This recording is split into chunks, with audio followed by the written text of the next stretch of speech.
अब मोहे तन पायो हर नामा, तन पायो हर नामा। पै अचिंत तृष्ण सब बुझी है, एह लिखियो लेख मथामा। अब मोहे तन पायो हर नामा, तन पायो हर नामा। खोजत खोजत पयो बैरागी, फिर आयो दे गिरामा। गुर कृपाल सौदाए जोरियो, हथ चरियो लाल अगामा। अब मोहे तन पायो हर नामा, पै अचिंत तृष्ण सब बुझी है, एह लिखियो लेख मथामा।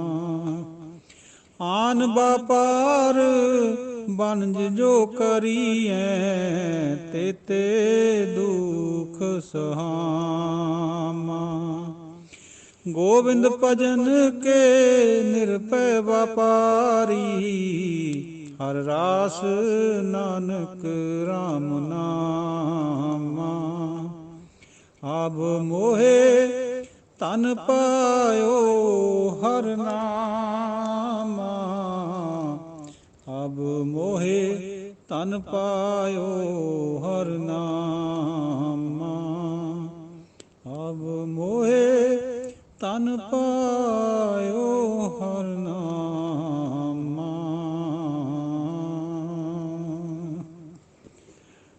सतगुਰਾਂ ਦੀ ਪਿਆਰੀ ਸਾਜੀ ਨਵਾਜੀ ਸਾਧ ਸੰਗਤ ਜੀਓ, ਆਪ ਜੀ ਦੇ ਨਾਲ ਕਈ ਦਿਨ ਤੋਂ ਵਿਚਾਰ ਹੋ ਰਹੀ ਹੈ। ਸ਼ਲੋਕ ਮਹੱਲਾ 9ਵਾਂ ਵਿਰਾਗਮਈ ਸ਼ਲੋਕ, ਧੰਨ ਧੰਨ ਗੁਰੂ ਤੇਗ ਬਹਾਦਰ ਮਹਾਰਾਜ ਜੀ ਦੇ।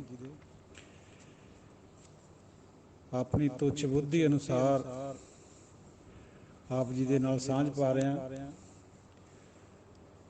ਉਮੀਦ ਹੈ, ਯਕੀਨ ਹੈ, ਬਲਕਿ ਯਕੀਨ ਹੈ ਆਪ ਜੀ ਨੂੰ ਪਸੰਦ ਆਏਗੀ, ਕਿਉਂਕਿ ਬਾਣੀ ਬੋਲ ਬੇਸ਼ੱਕ ਰਸਨਾ ਦੱਸਦੀ ਰਹੀ ਹੈ, ਲੇਕਿਨ ਹੈ ਤਾਂ ਅਗੰਮੀ ਬਾਣੀ ਹੈ। ਜਿੱਥੇ ਅਗੰਮੀ ਬਾਣੀ ਦਾ ਕੋਈ ਵੀ ਕਿਤੇ ਕੋਈ ਕੀਰਤਨ ਹੋ ਰਿਹਾ, ਕਿਤੇ ਵਿਆਖਿਆ ਹੋ ਰਹੀ ਹੈ, ਕਿਤੇ ਪੜ੍ਹੀ ਜਾ ਰਹੀ ਹੈ, ਉੱਥੇ ਦਾ ਜਿਹੜਾ ਵਾਤਾਵਰਨ ਹੈ ਉਹ ਚਾਰਜ ਹੋ ਜਾਂਦਾ। ਤੋ ਜ਼ਰੂਰ ਧਿਆਨ ਦਿਓ। ਸੁਖ ਮੈਂ ਬਹੁਤ ਸੰਗੀ ਭਏ, ਦੁੱਖ ਮੈਂ ਸੰਗ ਨ ਕੋਏ, ਕਹੋ ਨਾਨਕ ਹਰਿ ਭਜ ਮਨਾ ਅੰਤ ਸਹਾਈ ਹੋਏ। ਇੱਥੋਂ ਤੱਕ ਕੱਲ੍ਹ ਵਿਚਾਰ ਹੋ ਲਈ ਸੀ। ਜਨਮ ਜਨਮ ਭਰਮਤ ਫਿਰਿਓ, ਮਿਟਿਓ ਨ ਜਮ ਕੋ ਤਰਾਸ, ਕਹੋ ਨਾਨਕ ਹਰਿ ਭਜ ਮਨਾ ਨਿਰਭੈ ਪਾਵੇਂ ਬਾਸ। ਕਿੰਨੇ ਜਨਮ ਹੋ ਗਏ ਫਿਰਦਿਆਂ ਨੂੰ, ਭਟਕਦਿਆਂ ਨੂੰ। ਜਮਾਂ ਦਾ ਤਰਾਸ, ਜਮਾਂ ਦਾ ਡਰ ਨਹੀਂ ਮੁੱਕਿਆ ਅਜੇ ਤੱਕ ਵੀ। ਇਹ ਕਦੋਂ ਮੁੱਕਣਾ ਹੈ? ਜਦੋਂ ਗੁਰੂ ਦੀ ਇਨਾਇਤ ਹੋਈ, ਪਰਮਾਤਮਾ ਨੇ ਕਿਰਪਾ ਕਰਮ ਕਰਿਆ, ਗੁਰੂ ਮਿਲਿਆ, ਗੁਰੂ ਨੇ ਫਿਰ ਸਾਡੀ ਹਉਮੈ ਤੋੜੀ, ਫਿਰ ਨਾਮ ਅੰਦਰ ਪ੍ਰਗਟ ਹੋਇਆ, ਫਿਰ ਇਹ ਡਰ ਜਾਂਦਾ ਜਮਾਂ ਦਾ। ਫਿਰ ਭਾਵੇਂ ਤਵੀ 'ਤੇ ਬਿਠਾਓ, ਭਾਵੇਂ ਗਰਦਨ ਕੱਟੋ, ਭਾਵੇਂ ਹਾਥੀਆਂ ਨਾਲ ਪਾੜੋ, ਭਾਵੇਂ ਬੰਦ ਕੱਟੋ, ਭਾਵੇਂ ਦੇਗਾਂ 'ਚ ਵਾਲੇ ਖਿਲਾਓ, ਫਿਰ ਉਹ ਡਰ ਸਭ ਚਲਿਆ ਜਾਂਦਾ। ਕਹੋ ਨਾਨਕ ਹਰਿ ਭਜ ਮਨਾ ਨਿਰਭੈ ਪਾਵੇਂ ਬਾਸ। ਪਾਤਸ਼ਾਹ ਫਰਮਾਉਂਦੇ ਹੈ ਬਈ ਪਰਮਾਤਮਾ ਦਾ ਭਜਨ ਕਰ ਲੈ ਮਨਾ, ਫਿਰ ਤੂੰ ਨਿਰਭੈ ਬਣ ਜਾਏਗਾ। ਨਿਰਭਉ ਹੋਣਾ ਇਹ ਨੂਰਾਨੀਅਤ ਜਿਹੜੀ ਹੈ ਉਹਦਾ ਇੱਕ ਵਿਸ਼ੇਸ਼ ਲੱਛਣ ਹੈ। ਗੁਰੂ ਸਾਹਿਬਾਨ, ਭਗਤ ਸਾਹਿਬਾਨ ਬਿਲਕੁਲ ਨਿਰਭੈ ਹੋ ਕੇ ਚੱਲੇ, ਨਾ ਹੀ ਹਉਮੈ ਕਰੀਏ ਅਤੇ ਨਾ ਹੀ ਇਨਫੀਰੀਅਰਟੀ ਕੰਪਲੈਕਸ 'ਚ ਆਏ ਹੈ, ਪਰ ਨਿਰਭਉ ਜ਼ਰੂਰ ਬਣੇ ਹੋ। ਨਿਰਭਉ ਹੋਏ ਭਜੋ ਭਗਵਾਨ, ਇਹ ਗੱਲ ਵੀ ਗੁਰਬਾਣੀ 'ਚ ਵਾਰ-ਵਾਰ ਆਉਂਦੀ ਹੈ। ਨਿਰਭੈ ਹੋਣਾ ਇਹ ਨੂਰਾਨੀਅਤ ਦਾ ਇੱਕ ਗੁਣ ਹੈ, ਡਿਵਿਨਿਟੀ ਦਾ। ਯਤਨ ਬਹੁਤ ਮੈਂ ਕਰ ਰਹੇ ਹੋ, ਮਿਟਿਓ ਨਾ ਮਨ ਕੋ ਮਾਨ। ਗੁਰੂ ਸਾਹਿਬ ਫਰਮਾਉਂਦੇ ਹੈ ਆਪਣੇ ਉੱਪਰ ਲਾ ਕੇ ਗੱਲ ਨੂੰ ਵੀ ਮੈਂ ਬਹੁਤ ਯਤਨ ਕਰ ਲਏ, ਪਰ ਮਨ ਦਾ ਮਾਣ ਨਹੀਂ ਮਿਟਦਾ, ਹੰਕਾਰ ਨਹੀਂ ਜਾਂਦਾ ਅੰਦਰੋਂ, ਹਉਮੈ ਮਿਟਦੀ ਕੋਈ ਨਹੀਂ। ਸਾਨੂੰ ਸਮਝਾ ਰਹੇ ਅਸਲ 'ਚੋਂ ਦੁਰਮਤ ਸਿਉ ਨਾਨਕ ਫੰਦਿਓ, ਰਾਖ ਲਿਓ ਭਗਵਾਨ। ਪਾਤਸ਼ਾਹ ਫਰਮਾਉਂਦੇ ਹੈ ਵੀ ਮੈਂ ਦੁਰਮਤ ਦੇ ਨਾਲ ਫਸਿਆ ਪਿਆ, ਦੁਰਮਤ ਨੇ ਮੈਨੂੰ ਕਾਬੂ ਕਰਿਆ ਹੋਇਆ। ਹੇ ਭਗਵਾਨ, ਹੇ ਵਾਹਿਗੁਰੂ ਜੀ, ਉਹ ਮੈਨੂੰ ਰੱਖ ਲੈ। ਗੁਰੂ ਸਾਹਿਬ ਤਾਂ ਨਿਰਲੇਪ ਸੀਗੇ, ਗੁਰੂ ਸਾਹਿਬ ਤਾਂ ਪਰਮਾਤਮਾ ਦੇ ਨਾਲ ਲਿਵ ਜੁੜੀ ਹੋਈ ਸੀਗੀ, ਉਹ ਤਾਂ ਪਰਮ ਪਦ ਵਿੱਚ ਸੀਗੇ, ਪਰ ਉਹ ਸਾਨੂੰ ਸਮਝਾਉਣ ਖਾਤਰ ਆਪਣੇ ਉੱਪਰ ਬਾਤ ਨੂੰ ਲੈ ਰਹੇ ਵੀ ਮੈਂ ਦੁਰਮਤ ਦੇ ਨਾਲ ਅਟਿਆ ਪਿਆ, ਮੈਨੂੰ ਬਚਾ ਲੈ, ਰੱਖ ਲੈ। ਬਾਲ ਜਵਾਨੀ ਅਰ ਬਿਰਧ ਫੁਨ ਤੀਨ ਅਵਸਥਾ ਜਾਨ। ਬਾਲਪਣਾ, ਜਵਾਨੀ ਔਰ ਬਿਰਧ, ਇਹ ਤਿੰਨੇ ਅਵਸਥਾਵਾਂ ਜ਼ਿੰਦਗੀ ਦੀਆਂ। ਕਹੋ ਨਾਨਕ ਹਰ ਭਜਨ ਬਿਨ ਬਿਰਥਾ ਸਭ ਹੀ ਮਾਨ। ਜਿੰਨਾ ਚਿਰ ਹਰੀ ਦਾ ਭਜਨ ਨਹੀਂ ਹੈ, ਵਾਹਿਗੁਰੂ ਦਾ ਸਿਮਰਨ ਨਹੀਂ ਹੈ, ਇਹ ਸਭ ਕੁਝ ਹੀ ਜਿੰਨਾ ਵੀ ਮਾਣ ਇਹਨਾਂ ਦਾ ਕਰਦਾ ਬੰਦਾ, ਬਾਲਪਣੇ ਦਾ, ਜਵਾਨੀ ਦਾ ਜਾਂ ਬਿਰਧ ਹੋਣ ਦਾ, ਸਭ ਵਿਅਰਥ ਹੈ। ਭਜਨ ਨਾਲ ਇਹ ਸਾਰਾ ਕੁਝ ਸਫਲ ਹੈ, ਅਦਰਵਾਈਜ਼ ਬਿਲਕੁਲ ਸਫਲ ਨਹੀਂ ਹੈ। ਕਰਨੋ ਹੋਤੋ ਸੋ ਨਾ ਕੀਓ, ਪਰਿਓ ਲੋਭ ਕੈ ਫੰਦ। ਜਿਹੜੀ ਕਰਨ ਵਾਲੀ ਗੱਲ ਸੀ ਉਹ ਤਾਂ ਕਰੀ ਕੋਈ ਨਹੀਂ, ਲੋਭ ਦੇ ਫੰਦਿਆਂ 'ਚ ਪਿਆ ਰਿਹਾ, ਲੋਭ ਨਾਲ ਗ੍ਰਸਤ ਹੋਇਆ ਰਿਹਾ। ਕਰਨ ਵਾਲੀ ਗੱਲ ਕਿਹੜੀ ਸੀ? ਨਾਮ ਜਪਣਾ। ਬੰਦੇ ਉਹ ਮਨਾ, ਉਹ ਕੰਮ ਤਾਂ ਕਰਿਆ ਨਹੀਂ ਹੈ। ਨਾਨਕ ਸਮਿਓ ਰਮ ਗਇਓ, ਅਬ ਕਿਉਂ ਰੋਬਤ ਅੰਧ। ਹੁਣ ਸਮਾਂ ਬੀਤ ਗਿਆ, ਮੌਤ ਦਾ ਡੈਥ ਬੈੱਡ ਹੋ ਗਿਆ, ਮੌਤ ਦਾ ਸਮਾਂ ਨੇੜੇ ਆ ਗਿਆ। ਹੁਣ ਕਾਹਨੂੰ ਰੋਣਾ ਫਿਰ ਅੰਨਿਆ? ਪਹਿਲਾਂ ਤਾਂ ਗੌਰ ਨਹੀਂ ਕਰੀ। 80 85 100 ਸਾਲ ਇੱਕਣ ਲੰਘ ਗਏ ਵੀ ਜਾਣੀ ਕੱਲ੍ਹ ਦੀ ਗੱਲ ਹੈ। ਕਦੇ ਉਹਨੂੰ ਯਾਦ ਨਹੀਂ ਕਰਿਆ, ਕਦੇ ਸੰਗਤ ਨਹੀਂ ਕਰੀ। ਮਨ ਮਾਇਆ ਮੈਂ ਰਮ ਰਹਿਓ, ਨਿਕਸਤ ਨਾਹਿ ਨਮੀਤ। ਮਨ ਮਾਇਆ ਦੇ ਵਿੱਚ ਰਮਿਆ ਹੋਇਆ, ਮਾਇਆ ਨੇ ਖਿੱਚ ਪਾਈ ਹੋਈ ਹੈ ਸਾਨੂੰ, ਇਹਦੇ ਵਿੱਚੋਂ ਮਿੱਤਰਾ ਬਾਹਰ ਨਹੀਂ ਨਿਕਲ ਹੁੰਦਾ। ਨਾਨਕ ਮੂਰਤ ਚਿੱਤਰ ਜਿਉ ਛਾੜਤ ਨਾਹਿਨ ਪੀਤ। ਜਿਵੇਂ ਕੋਈ ਵੀ ਮੂਰਤ ਉਕਰੀ ਹੋਈ ਹੁੰਦੀ ਹੈ, ਕੰਧ ਦੇ ਉੱਤੇ ਵਿੱਚ ਉਕਰੀ ਹੋਈ ਹੁੰਦੀ ਹੈ, ਉਹ ਚਿੱਤਰ ਕਦੇ ਵੀ ਕੰਧ ਤੋਂ ਵੱਖ ਨਹੀਂ ਹੁੰਦਾ, ਕੰਧ ਉਹਨੂੰ ਛੱਡਦੀ ਨਹੀਂ ਹੈ। ਐਸੇ ਤਰੀਕੇ ਨਾਲ ਸਾਨੂੰ ਮਾਇਆ ਨੇ ਜਕੜਿਆ ਹੋਇਆ, ਜਿਵੇਂ ਮੂਰਤ ਕੰਧ ਨੇ ਜਕੜੀ ਹੋਈ ਹੈ, ਪਕੜੀ ਹੋਈ ਹੈ, ਸਾਨੂੰ ਵੀ ਇਸੇ ਤਰੀਕੇ ਨਾਲ ਮਾਇਆ ਨੇ ਖਿੱਚ ਪਾਈ ਹੋਈ ਹੈ। ਸਾਡੇ ਪੈਰਾਂ ਨੂੰ ਬੇੜੀਆਂ ਪਾਈਆਂ ਹੋਈਆਂ, ਅਸੀਂ ਉਸ ਤੋਂ ਬਾਹਰ ਜਾ ਹੀ ਨਹੀਂ ਸਕਦੇ। ਕਦੋਂ ਜਾਵਾਂਗੇ? ਜਦੋਂ ਉਹਦੀ ਕਿਰਪਾ ਹੋ ਜਾਏਗੀ ਪਰਮਾਤਮਾ ਦੀ। ਨਰ ਚਾਹਤ ਕਛ ਔਰੈ ਕੀ ਔਰੈ ਪਈ। ਬੰਦਾ ਕੁਝ ਹੋਰ ਚਾਹੁੰਦਾ ਹੁੰਦਾ, ਬਣ ਕੁਝ ਹੋਰ ਜਾਂਦਾ। ਚਿਤਵਤ ਰਹਿਓ ਠਗੌਰ, ਨਾਨਕ ਫਾਂਸੀ ਗਲ ਪਰੀ। ਹੋਰਾਂ ਨੂੰ ਠਗੌਰੀ ਬੂਟੀ ਸੰਘਾ ਕੇ ਲੁੱਟਣ ਦੀ ਵਿਉਂਤ ਬਣਾਉਂਦਾ ਰਹਿੰਦਾ, ਲੇਕਿਨ ਫਾਂਸੀ ਆਪਣੇ ਗਲ 'ਚ ਪੈ ਜਾਂਦੀ ਹੈ। ਭਾਵ ਇਹ ਵੀ ਜੋ ਬੰਦਾ ਚਿਤਵਦਾ, ਸੋਚਦਾ ਹੈ, ਬਿਲਕੁਲ ਉਹ ਤੋਂ ਉਲਟ ਹੋ ਜਾਂਦਾ। ਕਿਉਂਕਿ ਮਾਇਆ ਦੇ ਨਾਲ ਜੁੜ ਕੇ ਸਮਝਦਾ ਬੰਦਾ ਵੀ ਮੈਂ ਬੜਾ ਚਤਰ ਹੋ ਗਿਆ, ਪਰਮਾਤਮਾ ਨੂੰ ਭੁੱਲ ਜਾਂਦਾ। ਪਰਮਾਤਮਾ ਇੱਕ ਪਲਸੇਟੇ ਵਿੱਚ ਸਾਰਾ ਕੁਝ ਭੁਲਾ ਦਿੰਦਾ। ਯਤਨ ਬਹੁਤ ਸੁਖ ਕੇ ਕੀਏ, ਦੁੱਖ ਕੋ ਕੀਓ ਨਾ ਕੋਇ। ਸੁੱਖ ਦੇ ਯਤਨ ਤਾਂ ਬਹੁਤ ਕਰੇ, ਪਰ ਦੁੱਖ ਲਈ ਕੋਈ ਨਹੀਂ ਕਰਿਆ। ਦੁੱਖਾਂ ਨੂੰ ਰੋਕਣ ਦਾ ਵੀ ਕੋਈ ਪ੍ਰਬੰਧ ਨਹੀਂ ਕਰਿਆ। ਦੁੱਖ ਕਿਹੜਾ ਹੈ? ਪਰਮਾਤਮਾ ਤੋਂ ਟੁੱਟ ਕੇ ਸਭ ਕੁਝ ਦੁੱਖੇ ਦੁੱਖ ਹੈ। ਪਰਮੇਸ਼ਰ ਤੇ ਭੁੱਲਿਆ ਵਿਆਪਨ ਸਭੇ ਰੋਗ। ਉਹ ਕੰਮ ਨਹੀਂ ਕਰਿਆ ਜਿਹਦੇ ਨਾਲ ਸੁੱਖ ਆਉਣਾ ਸੀਗਾ। ਬਾਕੀ ਦੁਨਿਆਵੀ ਸੁੱਖਾਂ ਵਾਸਤੇ ਯਤਨ ਬੜੇ ਕਰੇ। ਜੇ ਉਹ ਦੁੱਖ ਨੂੰ ਮੰਨ ਲੈਂਦਾ ਵੀ ਹਾਂ ਮੈਂ ਟੁੱਟਿਆ ਹੋਇਆ, ਮੇਰੀ ਦੂਰੀ ਹੈ ਰੱਬ ਤੋਂ, ਫਿਰ ਪਰਮਾਤਮਾ ਦਾ ਮਿਲਾਪ ਨਾ ਹੋ ਜਾਂਦਾ, ਫਿਰ ਜਮਾਂ ਦਾ ਡਰ ਨਾ ਹਟ ਜਾਂਦਾ। ਕਹੋ ਨਾਨਕ ਸੁਨ ਰੇ ਮਨਾ, ਹਰ ਭਾਵੈ ਸੋ। ਉਹ ਮਨਾ ਸੁਣ ਲੈ, ਪਾਤਸ਼ਾਹ ਫਰਮਾਉਂਦੇ ਹੈ ਵੀ ਜੋ ਕੁਝ ਹਰੀ ਨੂੰ ਭਾਉਂਦਾ ਹੁੰਦਾ ਉਹੀ ਹੈ। ਬੰਦੇ ਦੇ ਕਰੇ ਤਾਂ ਕੁਝ ਨਹੀਂ ਹੁੰਦਾ। ਬੰਦਾ ਤਾਂ ਚਾਹੁੰਦਾ ਮੈਂ ਸਾਰੀ ਦੁਨੀਆ ਦਾ ਮਾਲ ਇਕੱਠਾ ਕਰ ਲਵਾਂ, ਮੈਂ ਰਾਜਾ ਬਣ ਜਾਵਾਂ, ਸਾਰੀ ਸ੍ਰਿਸ਼ਟੀ ਦਾ ਚੰਦਰਮਾ ਵੀ ਮੇਰੇ ਅੰਡਰ ਆ ਜਾਵੇ, ਮੰਗਲ ਗ੍ਰਹਿ ਵੀ ਮੇਰੇ ਕੋਲ ਹੋਵੇ, ਲੇਕਿਨ ਇਹ ਨਹੀਂ ਹੋ ਸਕਦਾ। ਹੁੰਦਾ ਉਹੀ ਹੈ ਜੋ ਹਰੀ ਨੂੰ ਭਾਉਂਦਾ। ਮੁਦਈ ਲਾਖ ਬੁਰਾ ਚਾਹੇ तो क्या होता है, होता वही है जो मंजूर खुदा होता है। ਜੋ ਰੱਬ ਨੂੰ ਮਨਜ਼ੂਰ ਹੈ ਉਹੀ ਹੁੰਦਾ। ਬੰਦੇ ਦੇ ਕਹੇ ਤੇ ਕੁਝ ਨਹੀਂ। ਬੰਦਾ ਤਾਂ ਕਹਿੰਦਾ ਮੈਂ ਸਾਰਿਆਂ ਨੂੰ ਮਾਰ ਦੇਵਾਂ। ਜਿਵੇਂ ਇੱਕ ਕਹਾਵਤ ਵੀ ਹੈ, ਕੋਈ ਬੰਦਾ ਕਹਿੰਦਾ ਵੀ ਮਾਂ ਮੈਂ ਦਿੱਲੀ ਥਾਈ ਮਾਰਦਾ ਹੀ ਚਲੇ ਜਾਵਾਂ। ਉਹ ਕਹਿੰਦੀ ਪੁੱਤ ਤੇਰੇ ਵਰਗੇ ਹੋਰ ਵੀ ਗਾਂ ਟੱਕਰ ਜਾਣੇ ਕੋਈ ਨਾ ਕੋਈ, ਇੰਨਾ ਹੰਕਾਰ ਨਹੀਂ ਕਰੀਦਾ। ਜਗਤ ਭਿਖਾਰੀ ਫਿਰਤ ਹੈ, ਸਭ ਕੋ ਦਾਤਾ ਰਾਮ। ਦੱਦਾ ਦਾਤਾ ਏਕ ਹੈ, ਸਭ ਕੋ ਦੇਵਨ ਹਾਰ। ਬਾਕੀ ਸਾਰਾ ਜਗਤ ਭਿਖਾਰੀ ਹੈ, ਮੰਗਤਾ ਹੈ, ਦਾਤਾ ਕੇਵਲ ਰਾਮ ਹੈ ਜਾਂ ਗੁਰੂ ਹੈ, ਜਾਂ ਗੁਰਬਾਣੀ 'ਚ ਸੰਗਤ ਨੂੰ ਵੀ ਦਾਤੀ ਕਿਹਾ ਜਾਂਦਾ ਹੈ। ਬਾਕੀ ਸਾਰਾ ਜਿੰਨਾ ਵੀ ਜਗਤ ਹੈ ਉਹ ਸਭ ਮੰਗਤਾ। ਕਹੋ ਨਾਨਕ ਮਨ ਸਿਮਰ ਤੇ ਪੂਰਨ ਹੋਵੇ ਕਾਮ। ਉਹ ਮਨਾ ਉਹਨੂੰ ਸਿਮਰ ਲੈ, ਫਿਰ ਤੂੰ ਜਿਹੜਾ ਦਾਤਾ, ਤੇਰੇ ਸਾਰੇ ਕੰਮ ਪੂਰੇ ਹੋ ਜਾਣਗੇ, ਪਰਮਾਤਮਾ ਦੀ ਵੀ ਪ੍ਰਾਪਤੀ ਹੋ ਜੂਗੀ। ਤੂੰ ਸਮਝਦਾ ਵੀ ਦਾਨੀ ਜਾਂ ਦਾਤਾ ਕੋਈ ਰਾਜਾ ਹੈ, ਕੋਈ ਸੇਠ ਹੈ, ਜਾਂ ਕੋਈ ਲੈਂਡਲੋਰਡ ਹੈ, ਮੈਂ ਉਹ ਤੋਂ ਚੀਜ਼ਾਂ ਲੈ ਲੂੰਗਾ। ਉਹ ਤਾਂ ਅੱਗੇ ਤੋਂ ਲੈ ਕੇ ਦੇ ਰਿਹਾ, ਉਹ ਤਾਂ ਖੁਦ ਮੰਗਤਾ ਹੈ। ਉਹਨੂੰ ਯਾਦ ਕਰ ਜਿਹੜਾ ਸਭ ਨੂੰ ਦਿੰਦਾ। ਝੂਠੈ ਮਾਨ ਕਹਾ ਕਰੈ ਜਗ ਸੁਪਨੇ ਜਿਉ ਜਾਣ। ਸਾਧ ਸੰਗਤ ਜੀ, ਉਹ ਜਿਹੜਾ ਕਹਾ ਸ਼ਬਦ ਹੈ ਨਾ, ਇਹ ਦੋ ਤਰ੍ਹਾਂ ਤੇ ਆਉਂਦਾ ਗੁਰਬਾਣੀ 'ਚ। ਇੱਕ ਤਾਂ ਕਿਤੇ ਕਿਤੇ ਦਾ ਅਰਥ ਹੈ ਕਹਾਂ, ਕਿੱਥੇ। ਗੁਰਬਾਣੀ 'ਚ ਮੋਸਟਲੀ ਇਹ ਆਉਂਦਾ ਕਹਾ, ਬਿਨਾਂ ਬਿੰਦੀ ਤੋਂ। ਇਹਦਾ ਮਤਲਬ ਹੈ ਵੀ ਕਿਉਂ ਕਰਦਾ। ਝੂਠੈ ਮਾਨ ਕਹਾ ਕਰੈ, ਕਿਉਂ ਕਰਦਾ ਝੂਠਾ ਮਾਨ। ਜੱਗ ਤਾਂ ਸੁਪਨੇ ਦੀ ਨਿਆਈ ਹੈ, ਤੂੰ ਮਾਨ ਸਮਝੀ ਫਿਰਦਾ ਕਰਦਾ ਹੈ ਵੀ ਇਹ ਸੱਚਾ। ਸੁਪਨਾ ਕਦੇ ਸੱਚ ਹੋਇਆ? ਝੂਠੈ ਮਾਨ ਕਹਾ ਕਰੈ, ਇਹਨੂੰ ਕਹਾ ਨਹੀਂ ਪੜ੍ਹਨਾ। ਕਹਾਂ ਦਾ ਫਿਰ ਕਿੱਥੇ ਬਣ ਜਾਂਦਾ ਅਰਥ। ਇੱਥੇ ਹੈਗਾ ਕਿਉਂ ਕਰਦਾ। ਇਨ ਮੈਂ ਕਛ ਤੇਰੋ ਨਹੀਂ ਨਾਨਕ ਕਹਿਓ ਬਖਾਨ। ਇਹ ਜਿਹੜਾ ਜੱਗ ਸੁਪਨੇ ਦੀ ਨਿਆਈ ਹੈ, ਇਹਨਾਂ ਦੇ ਵਿੱਚ ਕੁਛ ਵੀ ਤੇਰਾ ਨਹੀਂ ਹੈ। ਨਾਨਕ ਸੱਚ ਕਹਿ ਰਹੇ, ਗੁਰੂ ਤੇਗ ਬਹਾਦਰ ਮਹਾਰਾਜ ਸੱਚ ਵਿਖਾਣ ਰਹੇ ਹੈ ਵੀ ਤੇਰਾ ਇਹਨਾਂ 'ਚ ਕੁਛ ਨਹੀਂ ਹੈ। ਜੱਗ ਸੁਪਨੇ ਦੀ ਨਿਆਈ ਹੈ। ਗਰਵ ਕਰਤ ਹੈ ਦੇਹ ਕੋ ਬਿਨਸੈ ਛਿਨ ਮੈਂ ਮੀਤ। ਆਪਣੀ ਦੇਹ ਦਾ ਗਰਵ ਕਰਦਾ ਹੈ ਵੀ ਮੈਂ ਬੜਾ ਤਕੜਾ ਹੈ, ਸੁਡੌਲ ਹੈ, ਬੜਾ ਸੁੰਦਰ ਹੈ। ਲੇਕਿਨ ਇੱਕ ਘੜੀ ਲੱਗਦੀ ਹੈ ਇਹਨੂੰ ਬਿਨਸਣੇ, ਇੱਕ ਛਿਨ ਵਿੱਚ ਆ ਜਾਂਦਾ ਬੰਦਾ, ਦੁਨੀਆ ਦਾ ਕਾਕਾ ਹੋ ਜਾਂਦਾ। ਲੈ ਮੈਂ ਉਹਨੂੰ ਬਾਹਰ ਤੁਰਦੇ ਫਿਰਦੇ ਨੂੰ ਦੇਖਿਆ, ਕੋਈ ਕਹਿੰਦਾ ਮੈਂ ਦੁਕਾਨ ਤੇ ਬੈਠੇ ਨੂੰ ਦੇਖਿਆ, ਕੋਈ ਕਹਿੰਦਾ ਉਹ ਤਾਂ ਗਰਾਊਂਡ 'ਚ ਖੇਡਦਾ ਸੀਗਾ। ਇਹ ਨਹੀਂ ਪਤਾ ਵੀ ਮੌਤ ਨੇ ਉੱਥੇ ਹੀ ਝਪਟਾ ਮਾਰ ਲੈਣਾ। ਬਿਨਸੈ ਛਿਨ ਮੈਂ ਮੀਤ, ਇੱਕ ਛਿਨ ਲੱਗਦਾ ਇਹਨੂੰ ਬਿਨਸਣੇ ਨੂੰ। ਜੇ ਪ੍ਰਾਨੀ ਹਰ ਜਸ ਕਹਿਓ ਨਾਨਕ ਤੇ ਜਗ ਜੀਤ। ਗੁਰੂ ਸਾਹਿਬ ਫਰਮਾਉਂਦੇ ਆ ਵੀ ਜਿਸ ਪ੍ਰਾਣੀ ਨੇ ਹਰੀ ਦਾ ਜਸ ਕਿਹਾ ਹੈ, ਗਾਇਆ, ਉਹਨੇ ਹੀ ਜੱਗ ਨੂੰ ਜਿੱਤਿਆ। ਸਿਕੰਦਰ ਵੀ ਜਿੱਤਣ ਚੜਿਆ ਸੀ ਜਗਤ ਨੂੰ, ਲੇਕਿਨ ਇੰਡੀਆ ਤੋਂ ਹਾਰ ਖਾ ਕੇ ਵਾਪਸ ਮੁੜ ਗਿਆ।